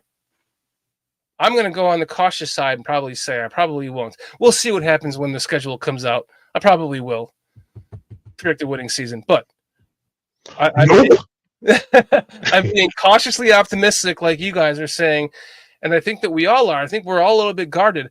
It's because we see what is actually happening, and we don't want to believe it because we have had that false hope before. So it's going to be a lot of fun to see what happens as this starts to transpire. There'll be a little bit more downtime on this show, you know, on every show until the season starts to ramp up and there's more to talk about. And it's going to be the most exciting time because of you guys. And if I would have started this channel today, we wouldn't have everyone that's here right now. Be here. You wouldn't be like, this wouldn't be it. Like, it had to happen organically the way that it happened. We had to go through the struggles and the pain and becoming this to now, to this point. We're ready. We are ready for a winning season and many more after that. And like I said, you got a VIP pass to join us anytime you want, Samo. I've been ready for a winning season. Yeah. And I'm excited, and I know we all are, for what's going to come. And we'll have plenty to talk about when it does. And hopefully Don Burr's in here to take the shit from us for once. So, guys, I want to thank everyone in chat. Let's get to you guys, man. I mean, Patty L, Armando, the Bear Review, Walt, congratulations. But yes, Walt had the baby. Congrats, Walt. No. He said she should be here by week 1. That's what he said. Oh, by week 1. Oh, okay. I'm about to say, hold on. I'm like, I thought it was to add another Bears fan on Earth before the beginning of the season. Yeah. Even better.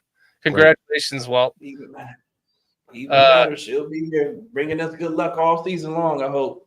September 5th. She's supposed to be here September 5th. Nice. All right. Sweet. Virgo, like me. Let's not also forget that. Hold on, let me pull it up really quick. Let's not also forget that we have got this guy on our side. The Pope. The new Pope. Yes. I'm not religious, but if I was going to be religious, now is the time. He's not the Pope, man. He's the Pope. He's the Pope. The Pope. He'll be in there. He's from Chicago, man. He's the Pope. He'll be in there praying to the football gods for all of us. So maybe that'll be the last ticket that we need for man. Finally to get out of this rut that the Bears have been in for, I don't know, our whole lives. So it would be great. Who else do we have? Amphiaris, J2K, Cliff Victoria, Mr. Mayhem, Patrick, who hopped in. Sorry we didn't catch you earlier. Appreciate you. SpongeBob. DJ Prophet. Illinois Jones. Raging Oracle. Cliff Victoria. Tony Moy. Chris Foster. Oh, I miss Chris Foster today. King Buka. Mr. Mayhem. Real Bears fan. Chris Foster. Various. The Scroll. The Scroll. Raging Oracle, that is football. No, do we still have your I don't know. Squeegee was here tonight. We probably do. I want to start working on another one. I just haven't had time. I'm hoping in the next 2 weeks that I can start working on some shit. You gonna write another one? I know what you're talking about already. I'll hold my breath, Foster. Get on your job, Foster. I'm hoping the Pope will help me out here in the next 10 days. Yes, here we go. My name is Nice Guy Eddie. I live in Taurine, Winfield. And to get at Adam, we must climb the Cliff Victoria to reach the J2K summit. We drink our Beerlissimo and spark a fat PJ. Grab your Matt Kedro, squeegee up that windshield, hop in the Derek Carter, or maybe you drive a Kia Carrito. Grab your Curtis Newberries and drive down the Spirit Plains as we tell the raging oracle of football for the Reef Tyrant and the heart foundation of peace and unity of the King Buka world that we live in. So take it peasy and drink some Mo Beerman. And don't forget to be swifty. And remember, if the scroty fits. That was awesome, man. You've got to redo that now. That was so brilliant, man. Steve Rogers was in the house. I remember that night. Yeah, that was funny, man. It was. Jay Grizz hopping in with us tonight. Thank you, Jay Grizz. We want to thank all of you for your super chats too. King John Bravo Stockton. He's got a total of $15 in super chats. Amphiers became a new member. Jay Grizz with a $4.99 super chat. Thank you guys so much. It does not go unnoticed. We really appreciate it. Thank you. Squeegee. I mean, the list goes. The Scrolls. The Scrolls. Laz popped in tonight for a couple hours. Laz, Steve Rogers, Ravi Come Up was in here. John King Bravo Stockton. Oh, Don Burr was here. Robbie Don Come Burr. Up. Howie our Bears. What about Charles Johnson? Minister Charles Johnson was in the house. Wait, Minister Charles Johnson.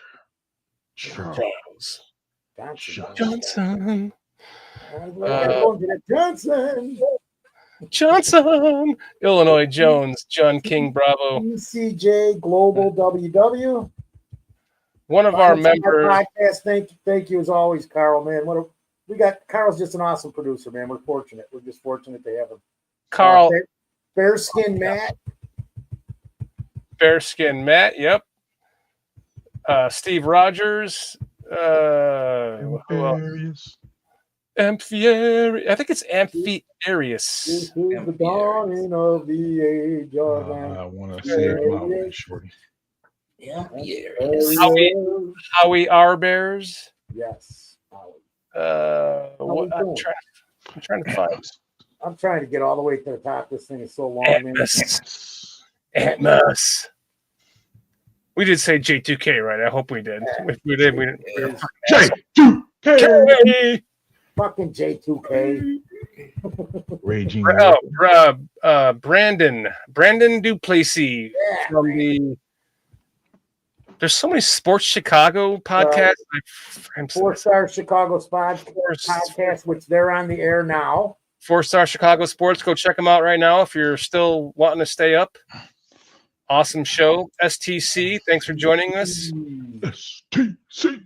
TCJG Love WW, thanks for joining us. King Buki World, I think we said you already. Who am I thinking of? I'm trying to think of one of our subscribers. What the hell? That's your first problem because you're saying Tony Boy. Chad Speaker, Relentless Mikey, and Chad Speaker. Thank you guys. Yeah. John Beard. Let's not forget about Melon Smasher. Melon Smasher. Yeah, some good stuff. Great name. Everyone, you know who you are. If we missed you, we're sorry. It's a lot to go through. Got about 6 or 7 Melon Smasher. Yeah. We love and appreciate you, and you know where you can. Jay Grizz, we love you. Thank you so much for joining us tonight, Mr. Mayhem. You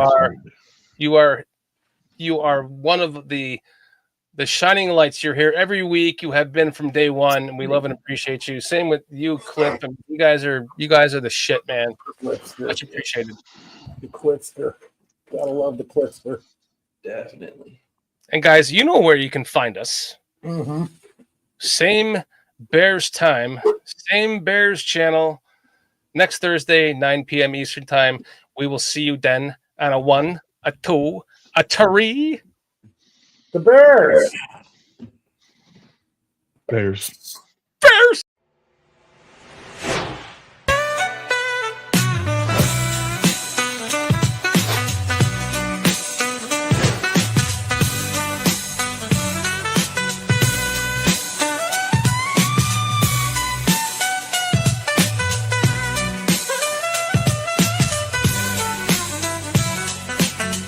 Giddy up, groove, stay.